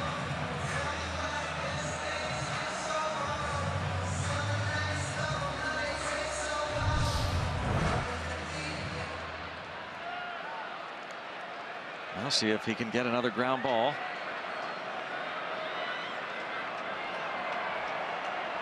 Eight ground ball outs for Nice so far, and time is called.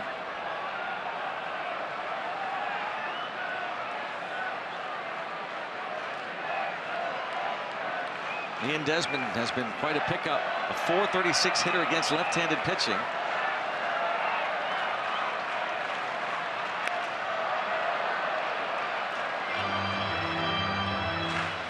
He was looking to get three big ones, three quick ones on that swing. Desmond, this homestand, hitting .571, 8 for 14. Signed with the Rangers the end of February. Chasing a couple high fastballs. And Jonathan gets out in front 0-2. Do you want to stay up there? Now this will be interesting what the delivery is, the call is. See the target. Cervelli wanted it upstairs, so that might be part of the plan. Interesting, Steve, because Nice is a ground ball pitcher, but Desmond is a strikeout guy. Well, you can get him. Yep, there's the reason. And a pop-up. And Harrison about to make the play for the second out. Two down here in the fifth. Desmond returns after the pop-up, and John Nice can get out of it if he can get Prince Fielder. This would be huge. You put up that 5 spot against one of the better pitchers in baseball, the way he's pitching right now, where you have a good feeling and you want to keep it. This out could help you keep it if it's done.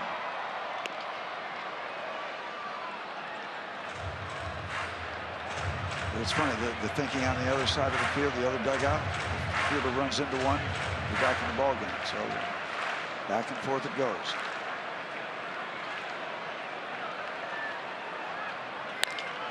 Fly ball to shallow center. McCutchen in. Mercer out. McCutchen will make the catch. Big. 5 shutout for Nice.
Injury update. Defending world champs, the Royals suffered a big blow yesterday. All-star third baseman Mike Moustakas placed on the DL. Torn ACL in the right knee. He is out for the year. That is something that every team deals with. And how can you overcome injuries throughout a long baseball season? The defending world champs. Yep, the great unknown factor. Yep. The Royals 24-22, 2 back of the Chicago White Sox in the American League Central. The Royals are trailing those White Sox tonight 5-1. Mentioned the Cubs were 6-2 winners over the Phillies today at Wrigley. John Lester was the winner. Cardinals beat the Nationals 6-2. Jaime Garcia over Max Scherzer.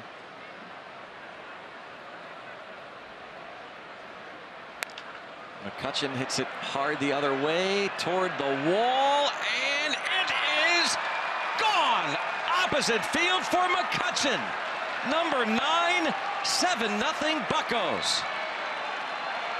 So Andrew quickly becomes part of the party with a single before, and now one just tucked inside that right field foul pole. Well, who knows if that breeze held it and kept it fair. Doesn't matter now. It's a home run. Pirates add on. Wonderful.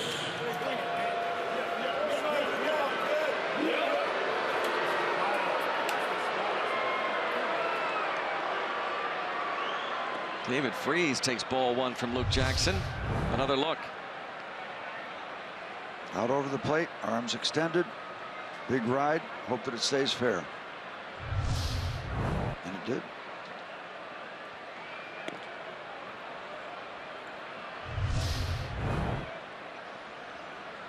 McCutchen knew he hit it well. A matter of tucking it inside the foul pole. Just does clear that fence. See how that notch comes in? Juts in, yeah. They got their own notch here, and it certainly helped the Pirates. 349. When it juts out a little bit, if we can pull back, you'll see the 325, and then there's the 349, and there's just to the left of the 325 sign, so we got the advantage.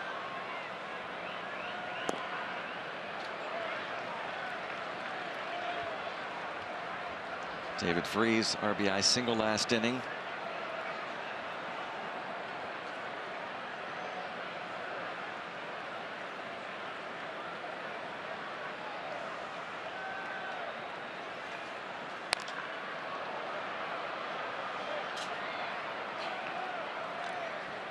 Still 2-2 on veteran David Freese, starting at third base tonight. He's felt comfortable, more and more comfortable at first base as Clint Hurdle continues to show great confidence in him in that position. The NLCS and World Series MVP in 2011 with the Cardinals.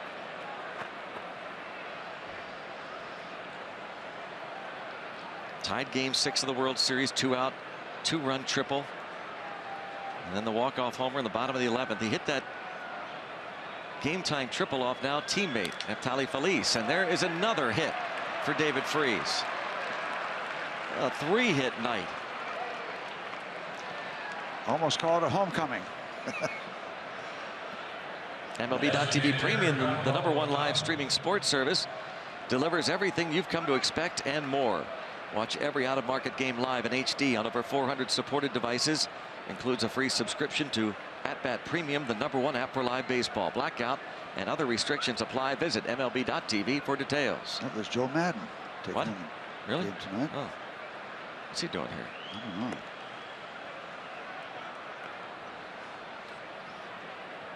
Yep.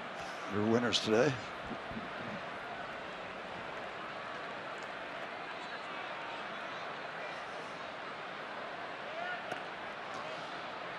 Got away with that. You can see some batters will turn on that and just hit it a long way. A hanging breaking ball just a little too far in to make it really sweet for Jung-ho. Jung-ho Kang, 3-run homer. This continuing parade of Pirate offense. Yeah. And you know, we were talking to Neil Huntington the other day, and he's talking about the continuity effect, relaxed hitting, comfortable hitting. Lends itself to more comfortable hitting. When you're out in front, you don't feel the pressure. It's not all on your shoulders. Go up there, hey, okay, you have a good old time. Yeah, you know, if you don't get it done, somebody behind you will. Exactly. It takes a lot of the pressure off. It makes it a lot more fun. Fun for those guys. Jeff Branson, the hitting coach, and to his left, Brad Fisher, who's really the catching coach. And it's enormously comforting to your pitcher. You score a bunch of runs. So there, again, more offense. More offense. Point Park University tweets, everything's bigger in Texas, including the Bucks bats. Hashtag boom. That's the Gong Show. King Kong Bomb. He needs to be an all-star, the Gong Show. Wouldn't that be something? See Jung-ho Kang in the all-star game in San Diego this summer. After missing the first month plus of the season. And keep in mind, Jung-ho Kang is playing in only his 17th game of the season. Now has 6 homers, 17 RBIs. And hits this one a long way foul. Well, you are seeing some big swings now, and that's part of that comfort factor too. But, yeah, let's go up there and take a rip. You're facing a guy in Luke Jackson who's making only his 3rd big league appearance.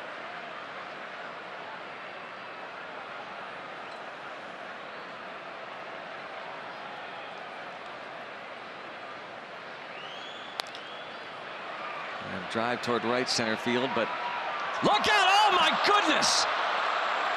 Desmond and Mozara, a major collision.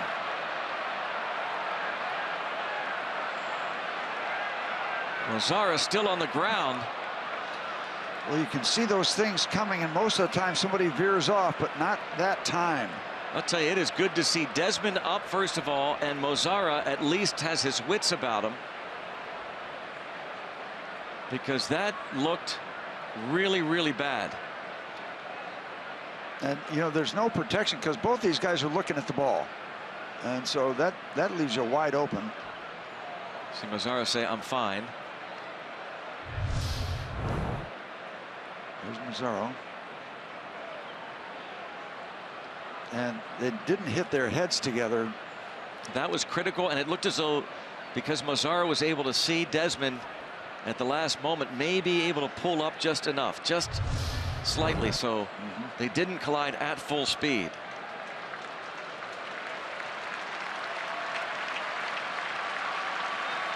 Jeff Bannister, one of the trainers, out.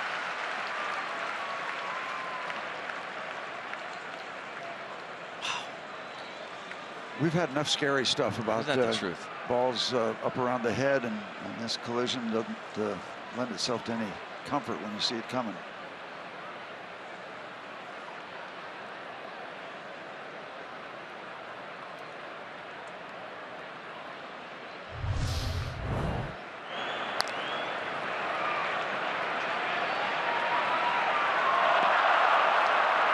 So at first glance, it looked worse than it turned out to be, and that's the good news.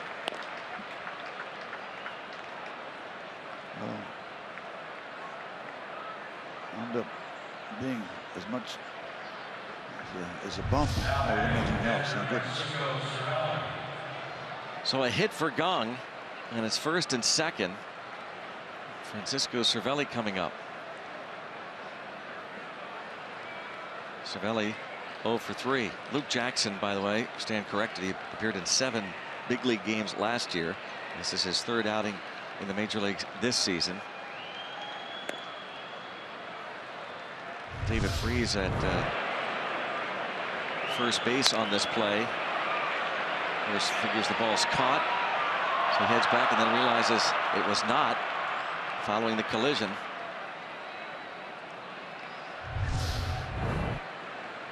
Home run, hit, and Cervelli takes a strike. Not happily. Pirates checking in with more offense, as we talked about. 11 hits tonight, 7 runs. It just keeps on going and going, and you just ride it as long as you can with this offense.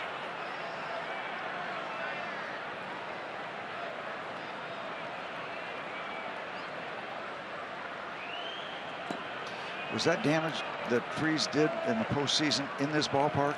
No, Okay. St. Louis. So it wasn't a homecoming then. But it was against these Rangers, and it was against now teammate Neftali Feliz, at least the triple. And over Nelson Cruz's head. Yeah, the Rangers won the American League Championship back-to-back years, lost to the Giants in 10. And now Cervelli just able to get a piece.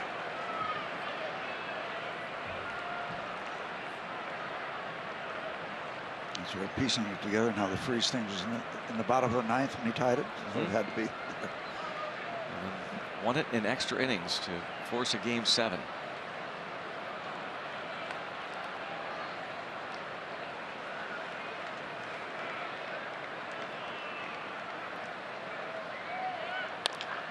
Bouncing ball to the shortstop. Easy for Andrews to turn that into a double play.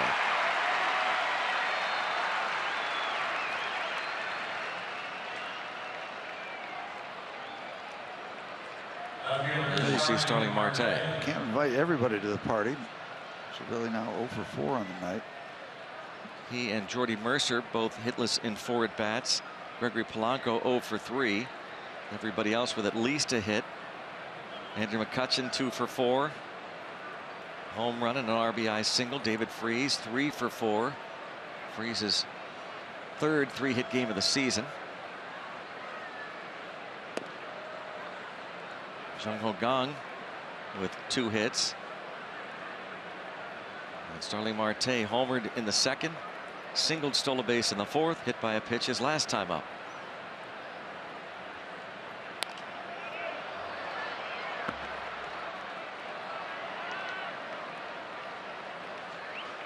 Maybe we could even get Luke Jackson to bounce one of those good curveballs in the dirt.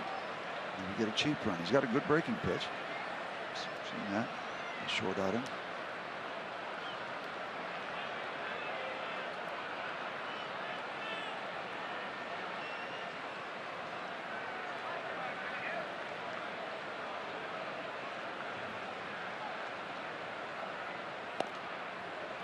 There's the bad curveball. 77 miles an hour from number 77. Just don't foul the ball off your foot right now, Starling, please. Line to right for the final out, but Andrew McCutchen homered, and the Bucks are rocking on a Friday night.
Bucks are rocking on a Friday night. Andrew McCutchen homered on the 7th run.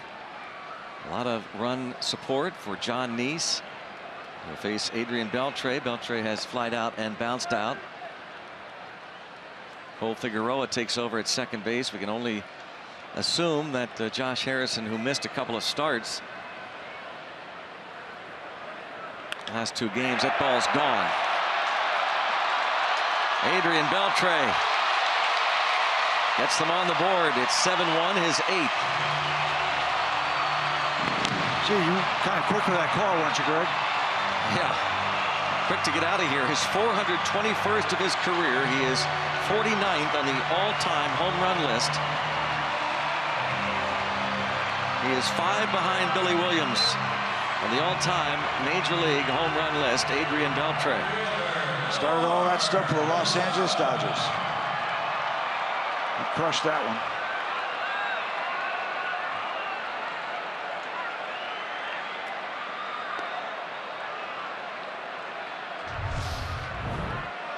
You get a 7-0 lead, and the solo shot is not a killer, but that 87 miles an hour up in that neighborhood is risky business.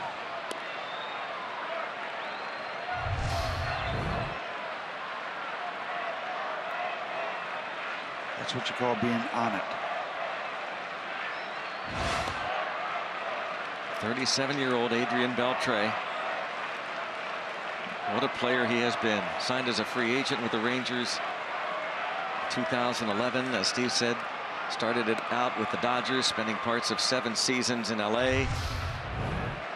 Another look from this angle.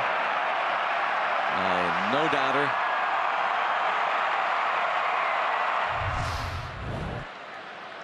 Five years in Seattle, a year in Boston.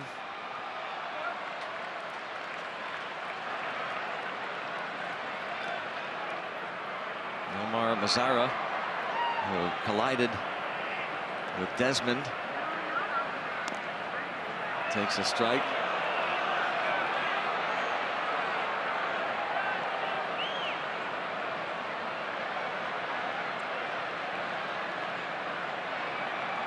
We thought Beltre's home run. Whoa, nice play. You know, John Neese makes those plays. He does. On the mound. A lot of times you say, oh, that it's luck, but John Neese is a pretty good athlete and has great reflexes. He makes those comeback plays. Yeah, you're just looking as a pitcher, long, tall string bean, but yeah, he does. Of course, he needed to do that to preserve his face. He was going to bounce right up near the head of Jonathan Neese. I think that's why, Steve, he gets so upset when those balls get past him. As we saw earlier tonight, maybe not necessarily thinking that a ground ball up the middle by Desmond in the third was going to be grabbed by another infielder. Maybe he thinks he should make every play. And many times that's your first reaction. Every once in a while you'll see a guy, if he knows exactly what's going on, how they're set up for a double play where they can get the ball and just step on second. Hard shot past Freeze. Ryan Rua, a 1-out single, and he's on base for a second time. And as John climbs higher toward the 90-pitch mark, he'll get a visit from Ray Searage. And we will send out hello, big hello from some folks here, including TJM, the Joe Mineta, big-time Pirate fan. Our good friend is here watching this series. David and Linda Red Eye stopped by before the game. They live in San Antonio, Texas, some 390 miles away. They've made the drive. David was a Pirate fan growing up near the Poconos. They're both big Greg Brown fans. Stop by. Hurdle checks on the bullpen. Yeah, thanks for that sign. Come to the North Shore for a free shirt Friday. Bucks Angels, June 3rd, 7:05. Interleague play. Be one of the first 20,000 and get one of these shirts that Josh Harrison is modeling. 1971 t-shirt presented by Sheets. For tickets, go to pirates.com/free shirt Friday. Albert Pujols. And Mike Trout and the Angels. That should be a fun series and a fun homestand. So grab your tickets. It is starting to heat up. Pirates have certainly heated up. That homestand that begins 1 week from tonight. 3 with the Angels. Then Neil Walker and the Mets come in for their first and only regular season visit to PNC Park. Monday night, June the 6th, for 3 night games. And after a 1-game road trip to Denver, the Pirates return for a 3-game weekend series against the St. Louis Cardinals.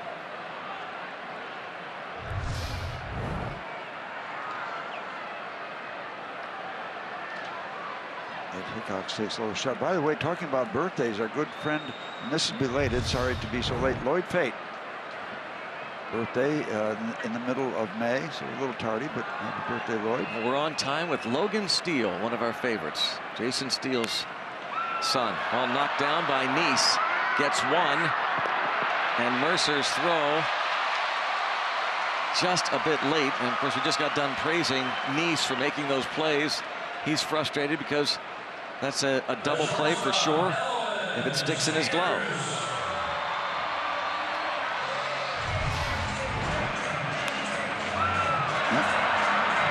You got to grab a baseball twice. Most times you're going to be late.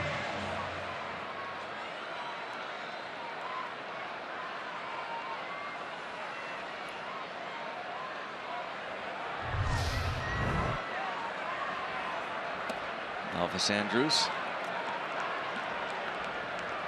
He's 0 for 2.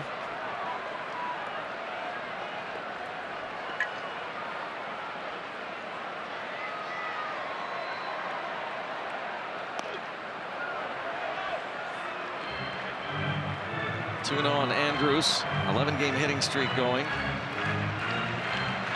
in his 8th major league season.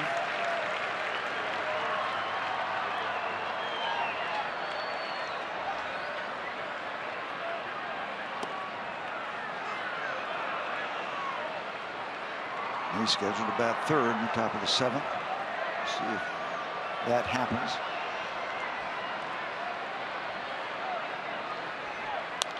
And a drive to left. Marte back.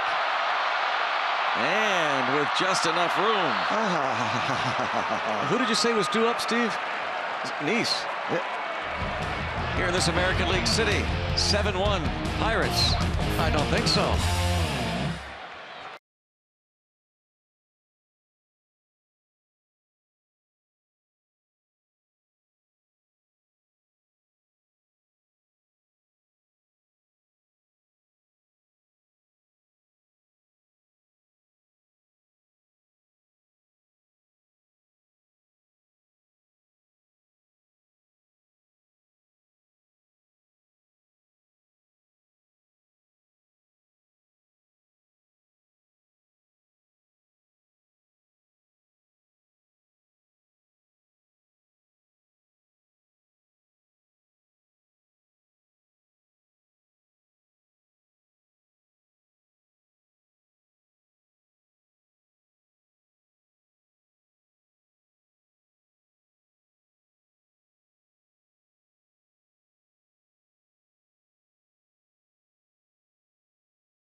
This day automotive, this day in Pirates history, this day 2006. Jose Bautista for the Pirates ends the longest game in PNC Park history. Sac fly, bottom of the 18th, scores Jason Bay. Time of the game, 5 hours, 48 minutes. 8-7 win over the Astros. This day in 2006. There's a Pirate fan. My buckos hit like Odor. And congrats, Penguins. Got it all covered, doesn't he? More Bucko fans. Cole Figueroa's first at bat. He came on for Josh Harrison. We again presume that Jay under the weather, had missed a couple of starts with the virus that was going around. So Figueroa gets his first at bat of the night. Been with the Pirates a couple of times. I would like to get these two guys on so Nice could run them over. Yeah. I was, you know, kidding, because when you said that Nice would be due up third in the 7th, I took my score sheet to double check. Yeah, I should have. It is the American League, and Cole Figueroa singles to center.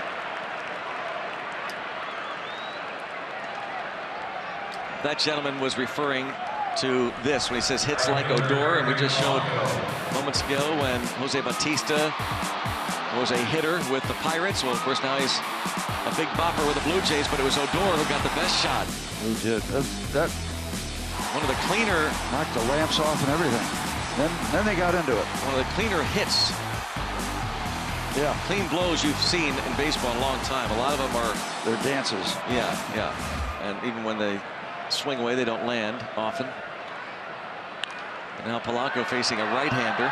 Well, you know, Bautista went in there to get him. Oh yeah. But also, Bautista flips that bat, and that sticks with some people. You know, hit a home run, run around the bases. That goes back to, again, Game 5 of the American League Division Series in Toronto. As Polanco sends a drive deep to right center, but that's going to stay in. And Figueroa will go back to first. And Polanco a long out. But it was an error-filled 7th inning of Game 5 in Toronto. The Rangers had taken a lead in the top of the 7th. Rougned Odor, we just talked about him, he's been suspended. He was at third base. Russell Martin, the Blue Jays catcher, just tossing the ball back to the pitcher.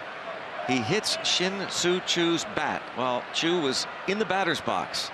Remember that? That took, I think, 18 minutes for them to figure out that in the rule book he should have scored instead of the umpire calling timeout. Dead ball. No. That made the score 3-2 Texas. Then in the bottom of the 7th inning, Elvis Andrus commits an error on a routine ground ball. The next batter hits a chopper to Mitch Moreland, who throws the ball in the dirt to try and get a force at second. Andrus unable to field the pick as Rodriguez swings and misses. The next batter bunted, and Adrian Beltre made a spectacular play, quick play, to pounce on and throw to third where Andrus was covering, and Andrus dropped the ball. First time in postseason history that a team committed errors 3 consecutive batters. And then Odor would try and catch a pop-up, a simple pop-up in the outfield, but he stumbled over himself. The ball would drop. He was able to throw to second to get a force, but the game would be tied with 2 men on. That is when Bautista followed with the home run and the bat flip. And what an unbelievable 7th inning of the final game, Game 5, deciding game. An inning that would last 53 minutes. The controversy. It's crazy.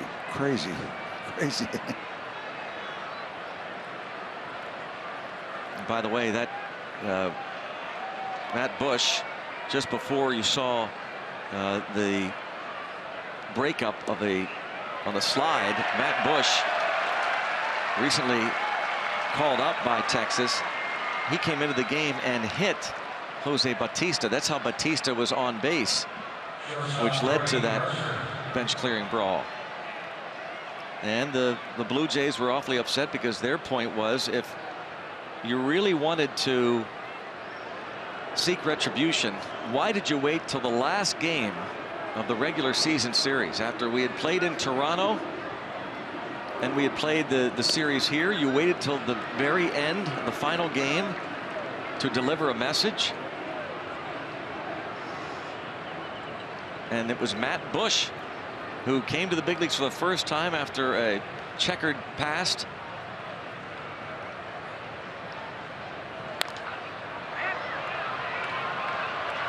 Toward right, nearing the line. And in fair territory, makes the catch. Buck goes up 7-1.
Into the bottom of the 7th inning, first of this 3-game series, a 7-game road trip. Pirates will be in Miami for 4, starting on Monday night. But the return of interleague play, starling Marte homered to get the Pirates on the board in the second against Cole Hamels, who had his shortest start as a Texas Ranger. Jung-ho Kang, a 3-run opposite field home run in the 5th. Andrew McCutchen homered off the reliever Luke Jackson, leading off the 6th inning.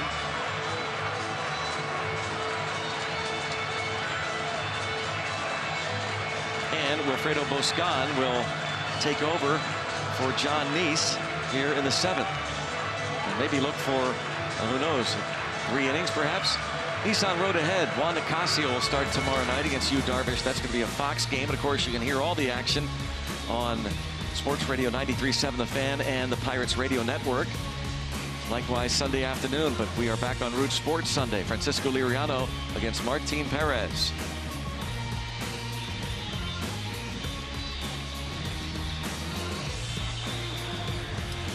Nissan Road ahead. There is Juan Nicasio. Should be well rested. Nicasio, his last start, Steve, he went just 1 inning.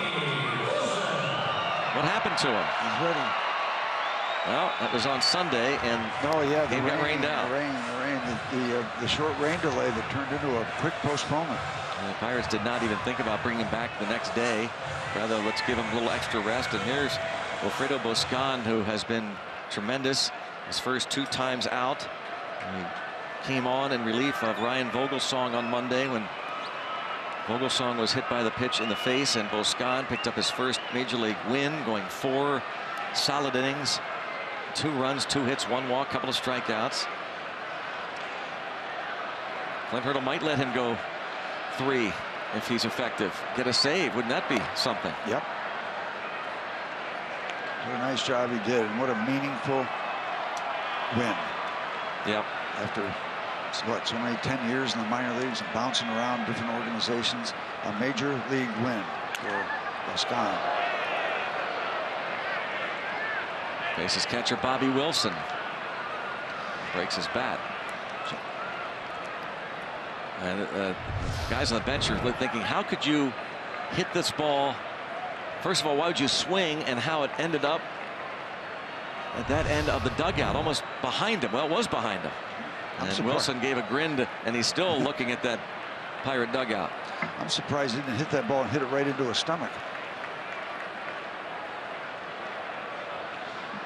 Neese goes 6 innings, a run, 7 hits, a walk, 2 strikeouts. So his starting pitching continues to keep up with the offense. And when you get both, I mean, you can win with pitching, you can win with hitting. And when you got them both, you can win a lot. Pirates have been winning a lot. They've won 4 straight, 6 of 7, and 9 of their last 11.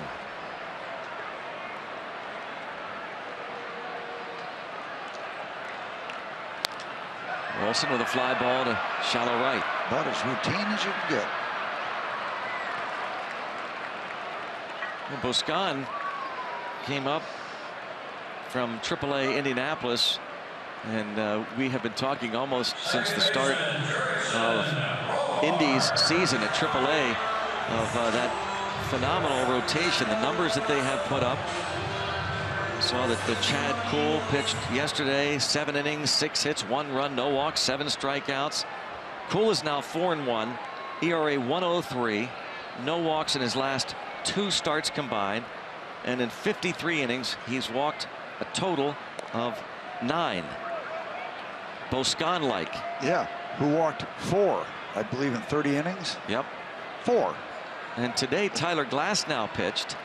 He walked 3 in 6 innings. That's almost a headliner. He did get the win. Gave up 2 runs, struck out 6. And we are. Teon's numbers are good in the control, or they're not. Outstanding. We're likely to see 1, 2, maybe 3 before this season is out. Jameson Taillon and Chad Kuhl and Tyler Glasnow. And we saw Garrett Cole arrive, of course, in 2013. And what a shot in the arm that was to the Pirates as they went to the postseason for the first time in 21 years. I had a nice conversation with him at the hotel last night about his 5 innings, not about his hitting. We talked about that earlier, but about his 5 innings of work where he only gave up one unearned run. And I said, tell me about the 5th inning when you struck out all 3 batters. I said, is that when you found it, or what'd you find? He said, I found it in the 3rd inning. It just came. How about that? I got it. It felt right. All the parts connected. The rhythm was there. And he said, so I got some outs that I wanted to, and got the pitches where I wanted to. And it all came together in the 5th inning. He said, I found it. So no, I found it. Is he talking about then not just that game, but the game before that, where he didn't strike out anybody? Just yesterday. Okay, but you wonder, does he mean I found it? Like, now I'm back to Cole, because he pitched well the previous start, but he just didn't strike anybody out. Right. Scattered 10 hits. This was primarily about yesterday. He said, you hear that quote from pitchers. I got it. It came to him. He said, just started doing the things he wanted to do with the baseball. Throw it where he wanted it and how he wanted it. We'll look for Garrett Cole's next outing Tuesday night in Miami. But a lot of our discussion was about his at-bats. Yeah. He said, I not only got it, he said, I got his good stuff. I got his best delivery when I hit it out of here. And it would have gone on and on, but then we had to start talking about the pitching.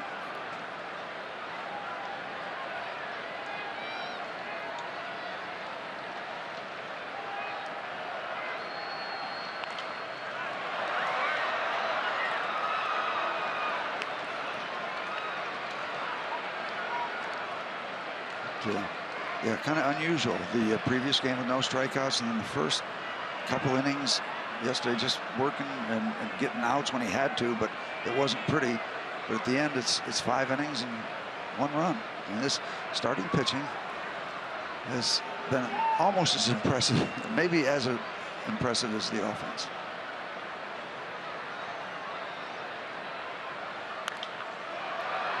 Boscan kept firing strikes in there, and look out.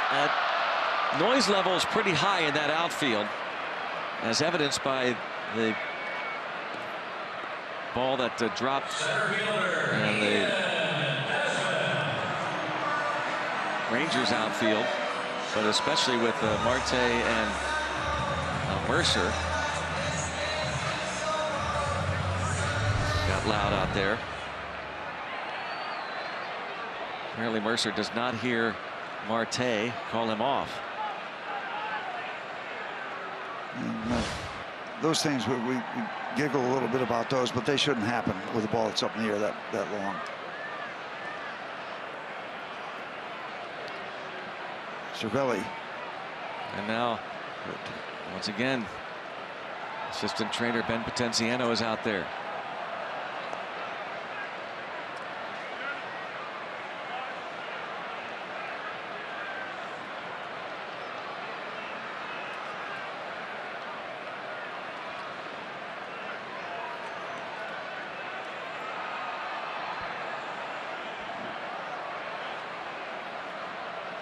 Checking on the inside of his right knee, it looks like.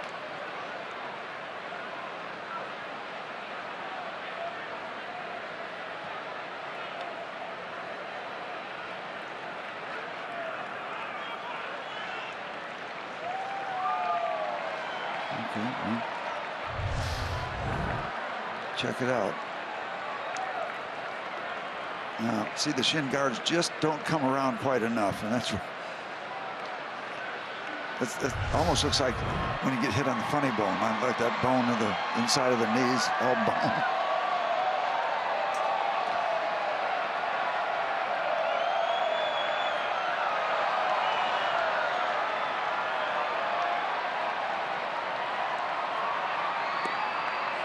Appeal?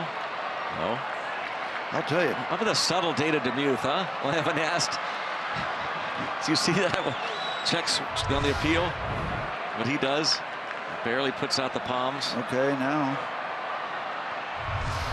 you look for the appeal, and you don't see much.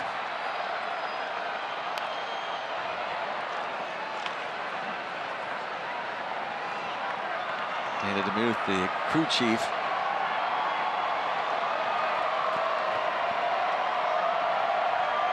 Wilfredo Boscan. 2 outs here in the 7th. After John Neese goes the first 6. It is noisy in here. Now they've got the wave going, so they're all into it. Strike 3. We're into it with watching Boscan. 1, 2, 3 for Boscan. 7-1 Bucks.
Pirates Baseball on Root Sports is brought to you by Kenny Ross, Total Confidence Pricing, and by Levin Mattress, located in all Levin furniture showrooms and freestanding stores. Let's go Bucks! Back here in Arlington, Globe Life Park, where the Pirates are leading 7-1. Different features of this ballpark. With mentioned that opened in 1994. They took a little bit of a few ballparks, including Tiger Stadium, that porch out in right field, the overhangs around the ballpark, and in center field where that office building is, the railings that are modeled after Yankee Stadium.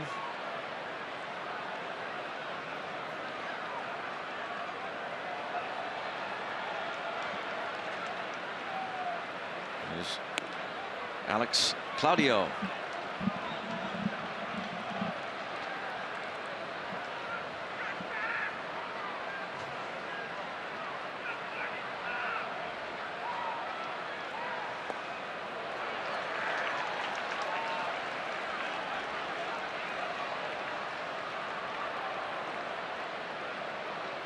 Andrew McCutchen, 2 for 4, homered in the 6th inning.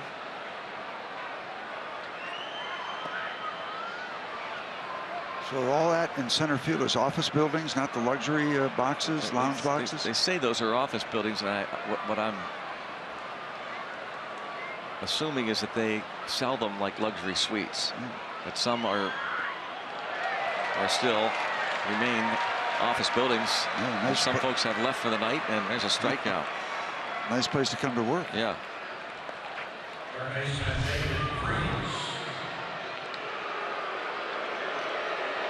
64 miles an hour. That'll put you out in front.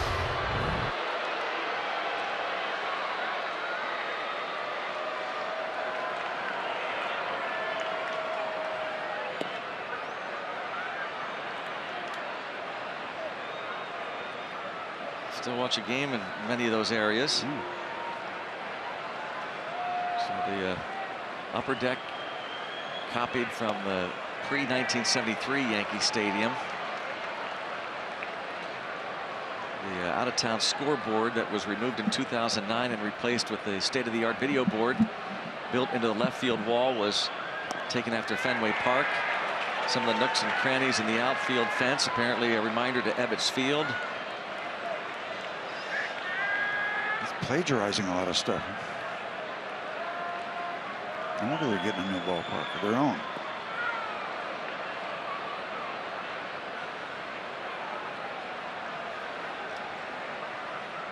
A new ballpark in 2021.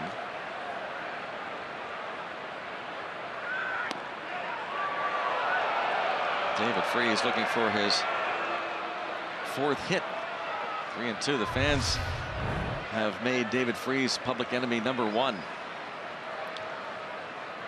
Unique delivery from Claudio. That's Freese, 66 miles per hour. Hard to wait that long.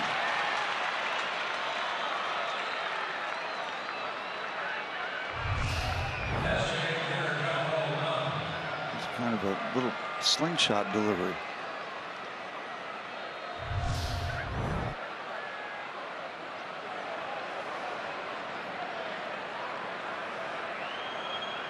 This is Claudio's 9th appearance this season.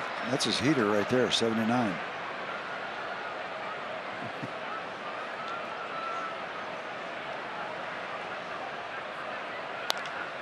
And popped up.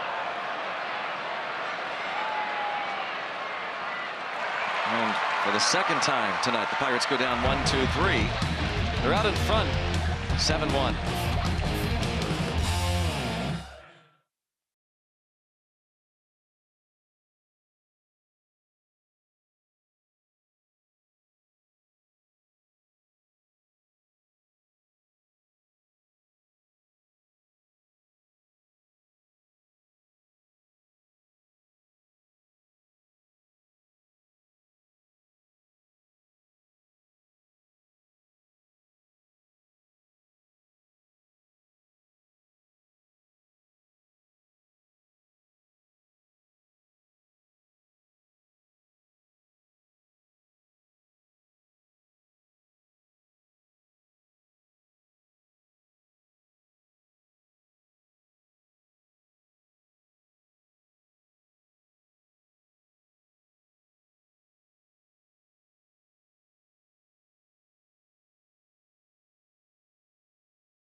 On the Rangers here in Arlington, Texas. Now, every Sunday we sit down with manager Clint Hurdle in Pirates pregame with our normal Sunday sit-down. We discuss a variety of issues in the week that was and the week that lies ahead.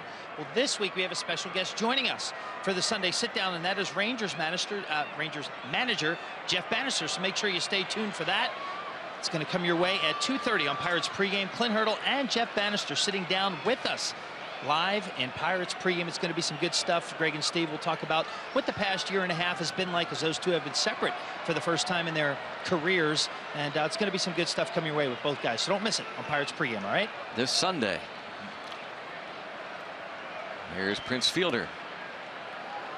And here's another strike from Wisconsin. Love those control numbers. Goodness. 4 walks and 30-some innings. Now, he was a starter, of course, at Indy last year and this year, but this is going to be bounced right to Jung-ho Kang. That's David Freese over there. As we said, our next game on Root Sports Sunday when the Pirates wrap up this weekend series against the Rangers. Coverage begins at 2:30 with Pirates pregame, presented by WB Mason on Root Sports. So David Freese makes that play, 5-3, and you see Juan Ocasio and Francisco Liriano, starters the next 2 ball games. But as I was saying, Steve, Boscan could be an intriguing weapon, even though he doesn't blow you away with the fastballs and stuff. You wouldn't say he's got the greatest, quote, stuff in the world. He is a strike throw, and I don't know that there's anything that managers like more out of the bullpen than a guy that throws a bunch of strikes. Absolutely. And I apologize to Wilfredo. I didn't give him enough credit. 40 innings, not 31, 40 innings with 4 free passes. Alfredo Boscan. It's been 4 up and 4 down, and what a week it has been for him. As Adrian Beltre hit the home run off of Nice in the 6th, his 8th of the year, accounting for the only run.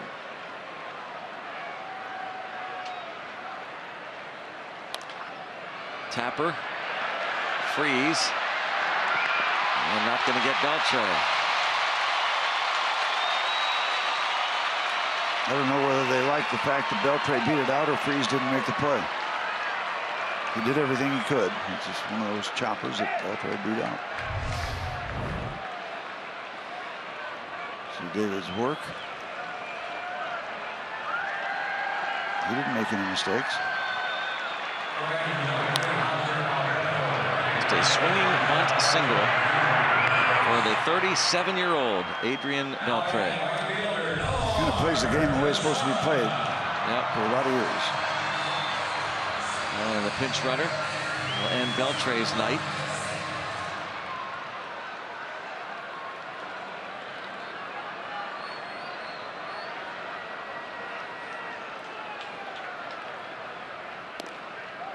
And a strike on Nomar Mazara.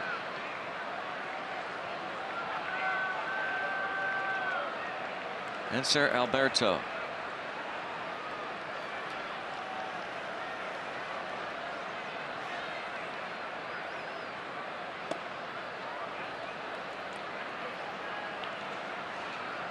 One ball, one strike. Mazara single to left field in the 4th. He's also grounded out twice.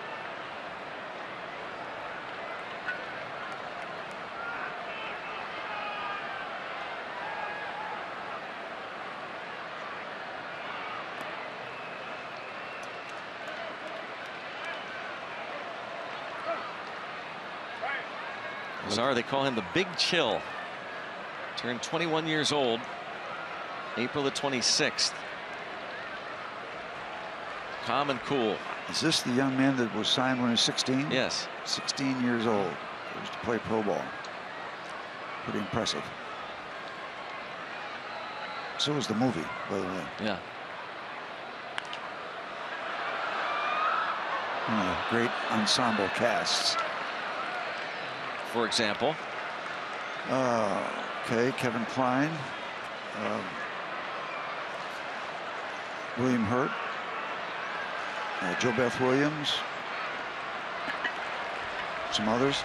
No, that's 3. Those are good ones right there. You nailed those 3. Oh, Tom Berenger.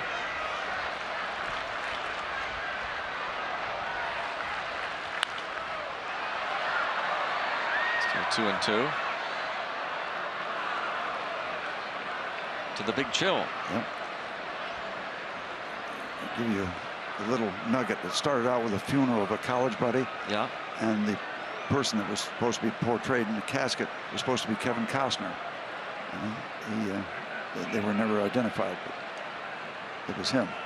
It was supposed to be him. It was supposed to be Kevin Costner. And I don't know why they didn't do it.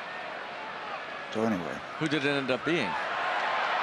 He turned down that role as playing a dead person? Yeah, Smith, I guess. Jack Smith, I think. Yeah.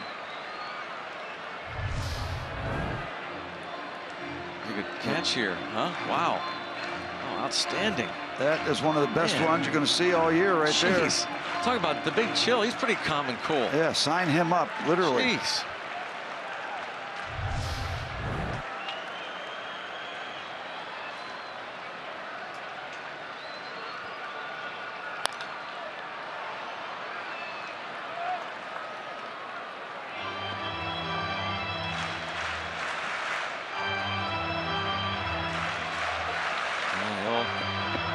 On all the highlights there. In fact, he's looking at the big scoreboard, the slow motion replay. That great play.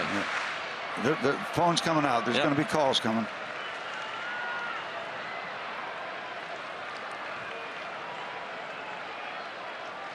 Yep. If you're shown making that play or missing it, phone's going to ring. And into right.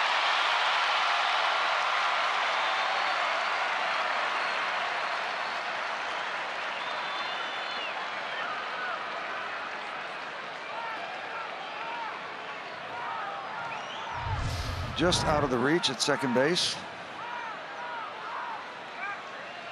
Mazzara with his second hit.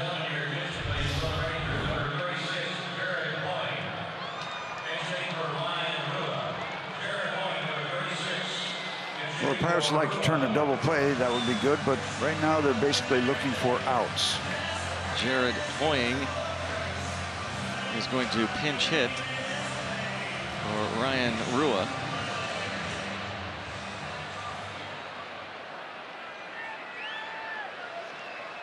And those outs can come one at a time. They'll be perfectly satisfied with that. Hoying has had 3 at-bats.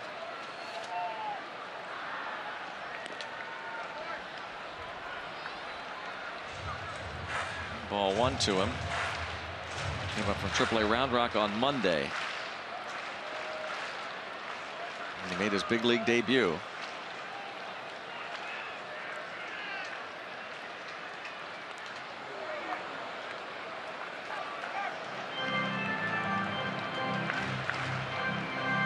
Fredo Boscan would like to get the ground ball, and Rob Scahill loosens in the bullpen. Pittsburgh up by 6.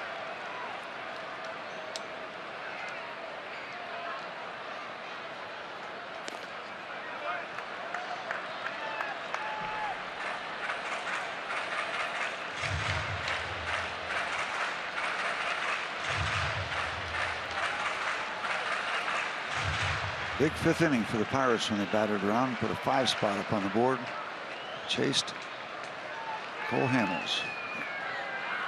Still holed up, need 5 more outs. Oh, off of Boscan, and Karem's in the air to second, and a throw to first by Figueroa. Looking for outs. They can even be of the bizarre category. And the Rangers might be looking at this, and the Pirates are going to look at Boscan. Yeah, that ball was hit hard off of his foot. Jeff Bannister checking in with the clubhouse. Deciding whether they want to challenge this one. That deflection right to Figueroa.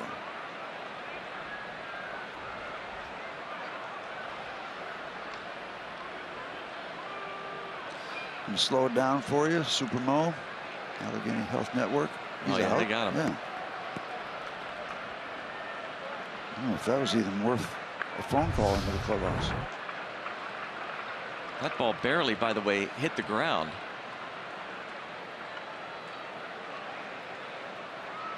I think Clint Hurdle was checking with Dave Jouse to make sure they were looking at that replay also. If the ball doesn't hit the ground, that's just a pop-up and a double play.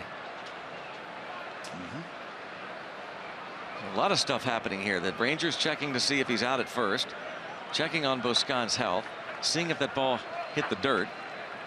Now batting first baseman, Mitch Moreland.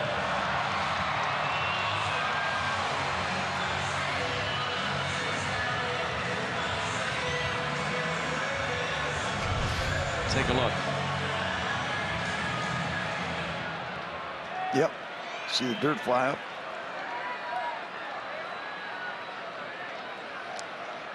Nice play by Figueroa. 1-4-3 put out, and now Mitch Moreland.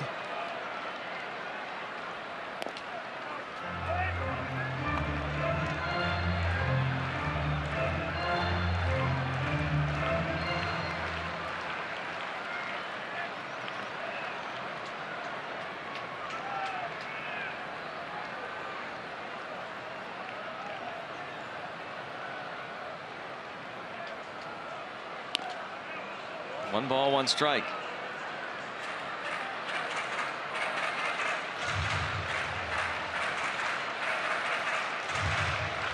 Just in case.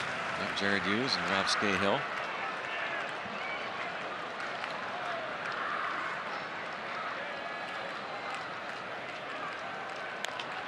And in the air to shallow left, backpedaling Mercer.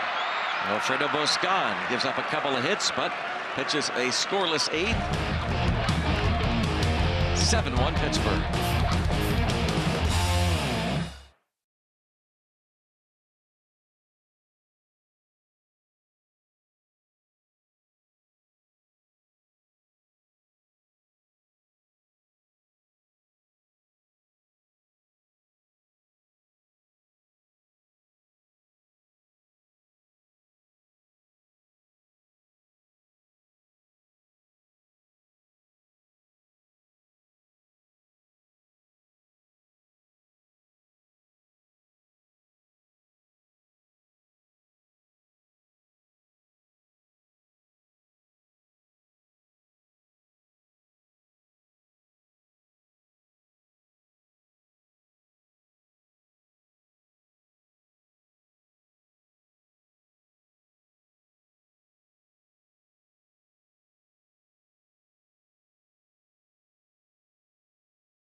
The semi-super villains. It's Friday night. They are our featured band every Friday night on Root Sports. We feature a different local Pittsburgh band, and it is a Friday Night Rocks. Francisco Cervelli tries to figure out this unusual delivery. Hoying stays in the game in left. Jared Hoying, a pinch hit for Rua. can't say a stylish left-hander, maybe a crafty left-hander.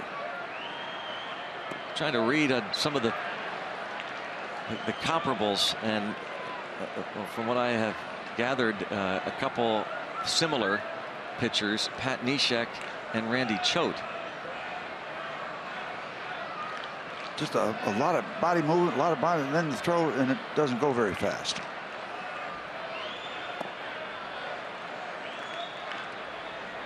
Claudio's average changeup speed about 70, his slider at 75, his sinker at 84.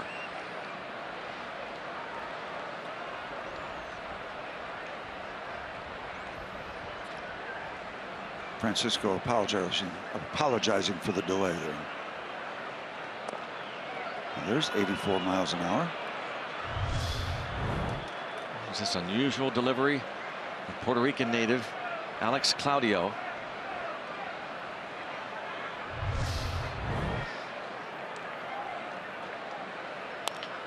Tries to wait as long as he can, and he bounces it to third.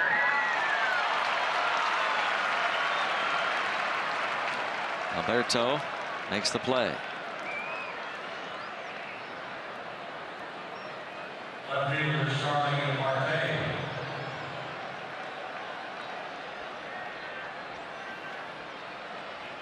You had a chance there. I was going to say, who's on third? You could have said, I don't know. Reverse it. Third base. Marte line to right his last time up. Nah, he says, I think that was a little low. Maybe in. He was right. Marte was right. It was off the plate. You see.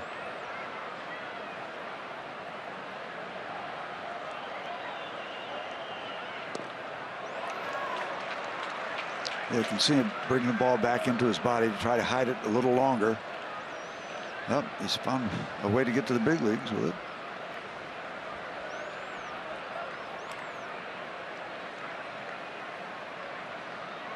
.6'3", 180, string bean lefty. See, there it disappears behind the body. 27th round pick in 2010.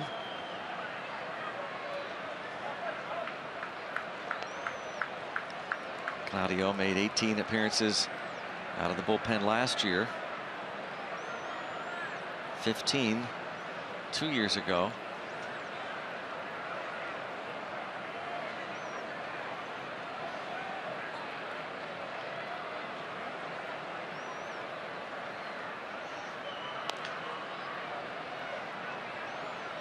.69 miles an hour. It is so hard to wait long enough.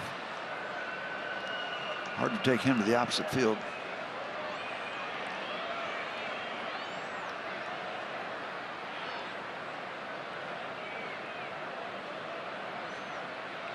Bucco fan hands it to a young Rangers fan, who in turn hands it back to the Bucco fan, who says, nope, it's yours. You guys are losing 7-1. Take it. A lot of nice gestures there.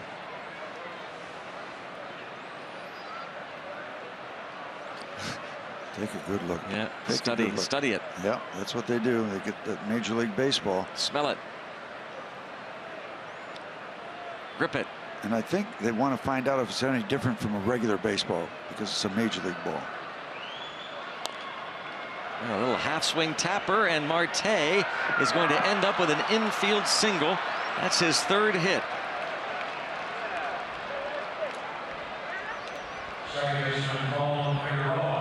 Looks like that foot is okay. Hit by the pitch in the 5th inning. When the ball got to that point, even if he's throwing it, I don't think he gets Starling.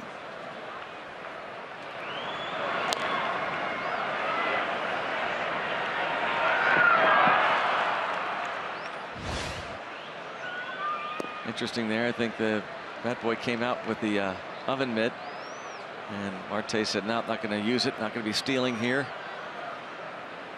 Knew that they weren't going to be holding him on. As Steve likes to say, the Rangers, and probably to a degree the Pirates, just want to get this one into the barn.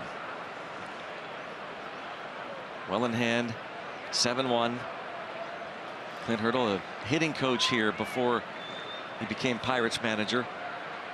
1 year. And strange things can happen in the 9th inning, but they don't happen on a regular basis. Cole Figueroa wants himself an infield hit, but he's going to be retired.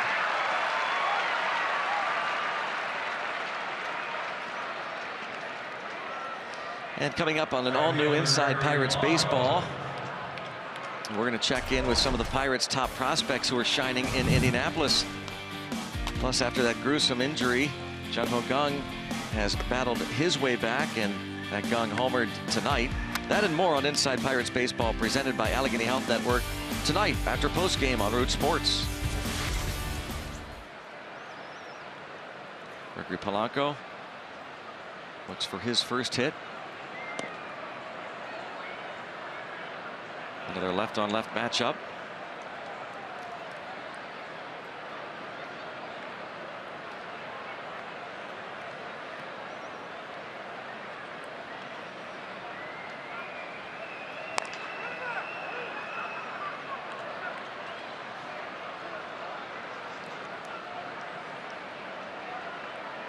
Pirate fans and Ranger fans still get along.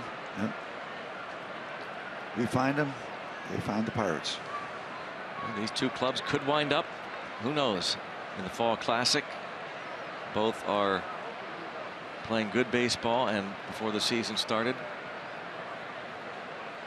prognosticators predicted they would be in the hunt. As Gregory Polanco lifts one to right field toward the wall, and gone! Gregory Polanco! Looks like he kind of one-handed that into the seats and right for the 2-run homer, his 7th. 9-1 Bucks.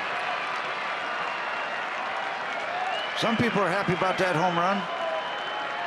And that's some frosting on the cake. And again, it looked like it might have been down and away.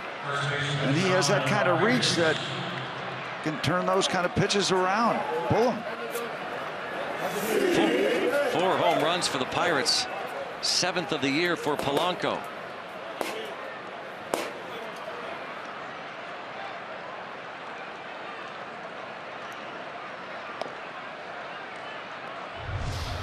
Yeah, look at this. The pitch is down, a little bit away, goes and gets it. And it's slow enough where he can reach out and just yank it back and pull it over the wall.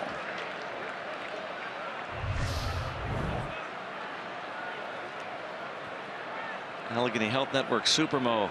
That finish with just that one hand. The strength of the big man, El Cafe. Well, Sean Rodriguez goes down on strikes. It's a 4-homer night for the Pirates. Gregory Polanco gets into the act, coasting.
Presented by the authority of the Pittsburgh Pirates and may not be reproduced or retransmitted in any form. And the accounts and descriptions of this game may not be disseminated without the express written consent of the Pittsburgh Pirates. Pirates offense busting out again. Strong start from John Neese. Gregory Polanco with the home run. He and Starling Marte, Jung-ho Kang, Andrew McCutchen go deep tonight. And now leading by 8 runs in the first of this 3-game series over the Texas Rangers. Rob Scahill, who did such a good job yesterday, comes on to try to put a lid on this one as Boscan goes 2 scoreless, a couple of hits, doesn't walk anybody. I'm surprised, records a strikeout. Buccos rolling along, trying to take their record up to 28-19.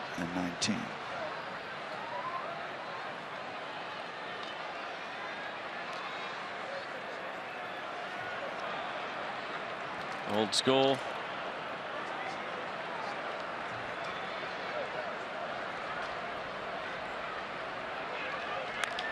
And the first pitch swinging.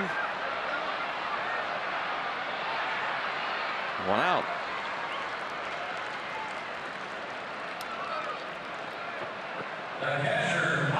Brings up Bobby Wilson.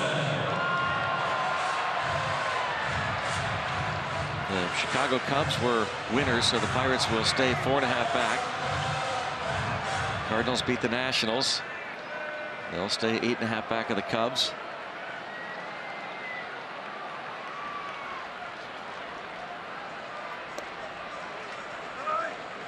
It just has a great feel. If you really have a nice homestand, 8-2. All right, now you go on the road, head out to interleague play, and you win that first game. It's just a nice feel. Finish up one aspect, start another one.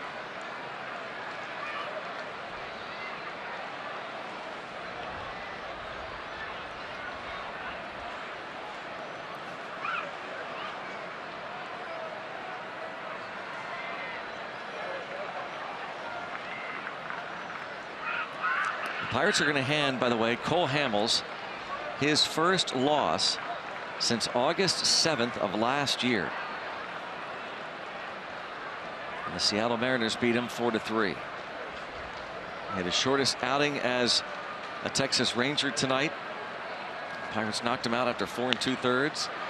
And a base hit for Bobby Wilson, his second. Just a ground single to left.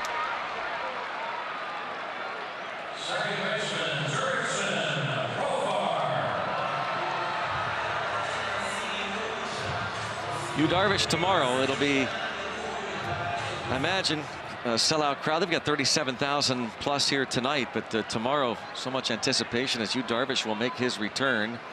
Saturday forecast 100% awesome. Darvish has not pitched in a major league game since August 9th, 2014, after undergoing Tommy John. The fastest pitcher in major league history to reach 500 strikeouts. Yu Darvish. And you wonder what it'll be like. There's no guarantees. You have no way of knowing whether he'll be absolutely rusty or come back and just picked up where he left off. It'd be interesting. They keep track of everything else. Guys that miss at least a year, pitchers, starting pitchers to come back, what they do their first outing. I bet it's heavily toward, not much. There'll be a lot of excitement regardless. That ball hooking. Wow, a long way but foul. Off the bat. Jurickson Profar.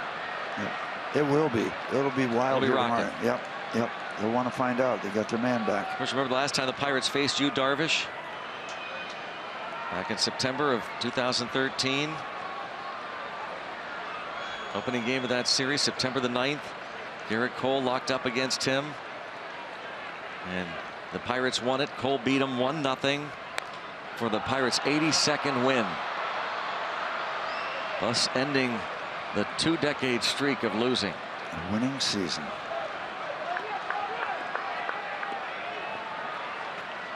Everybody go out in public again.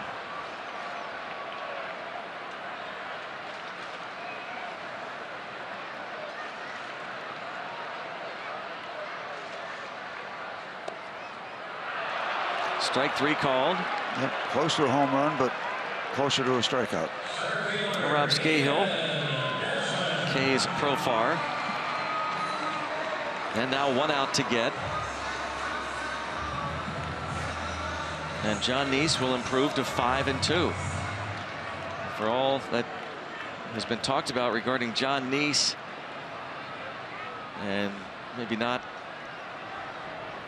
impressing in terms of his overall numbers, the ERA, for example, was over 5 in April. He's brought that down to about 4.5 now, and as we have been talking about with him, the Pirates are going to win again with him on the mound. Tonight he made his 10th start as a Pirate, and the Bucks are going to be 7-3 in games in which John Neese starts. Yeah, really, he had those 3 tough starts in a row. The last 2 in April, 1st in May. Other than that, he's done well, especially the last 4. This one and the 3 previous to this one have been very solid starts. You want to send a so-called third starter out to the mound to make 10 starts, and your team wins 7 of those 10? Yeah. I think you'll take that. Every time.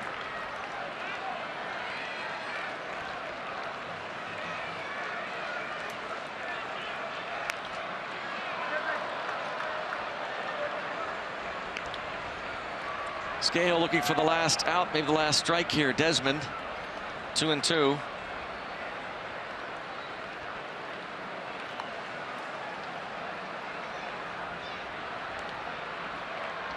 Tomorrow it's Nicasio. The Pirates team is going to go a season high 9 games over 500.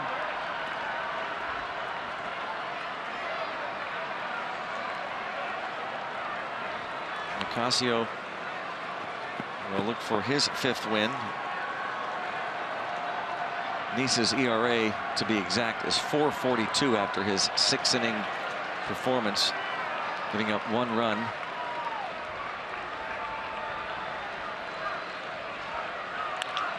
Toward third, David Freese on to first. Raise the Jolly Roger in Texas.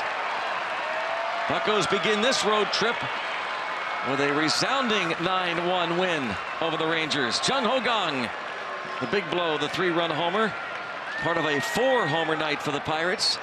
Gregory Polanco, Andrew McCutchen, the outfield, all homered. That dream outfield. Marte, McCutchen, and Polanco went deep. Strong pitching, a lot of offense. Great combination, makes life easy. John Neese the win, and Cole Hamels loses for the first time since August of last year. Nice, convincing victory, and the Pirates now 9 games over the 500 mark. The first of this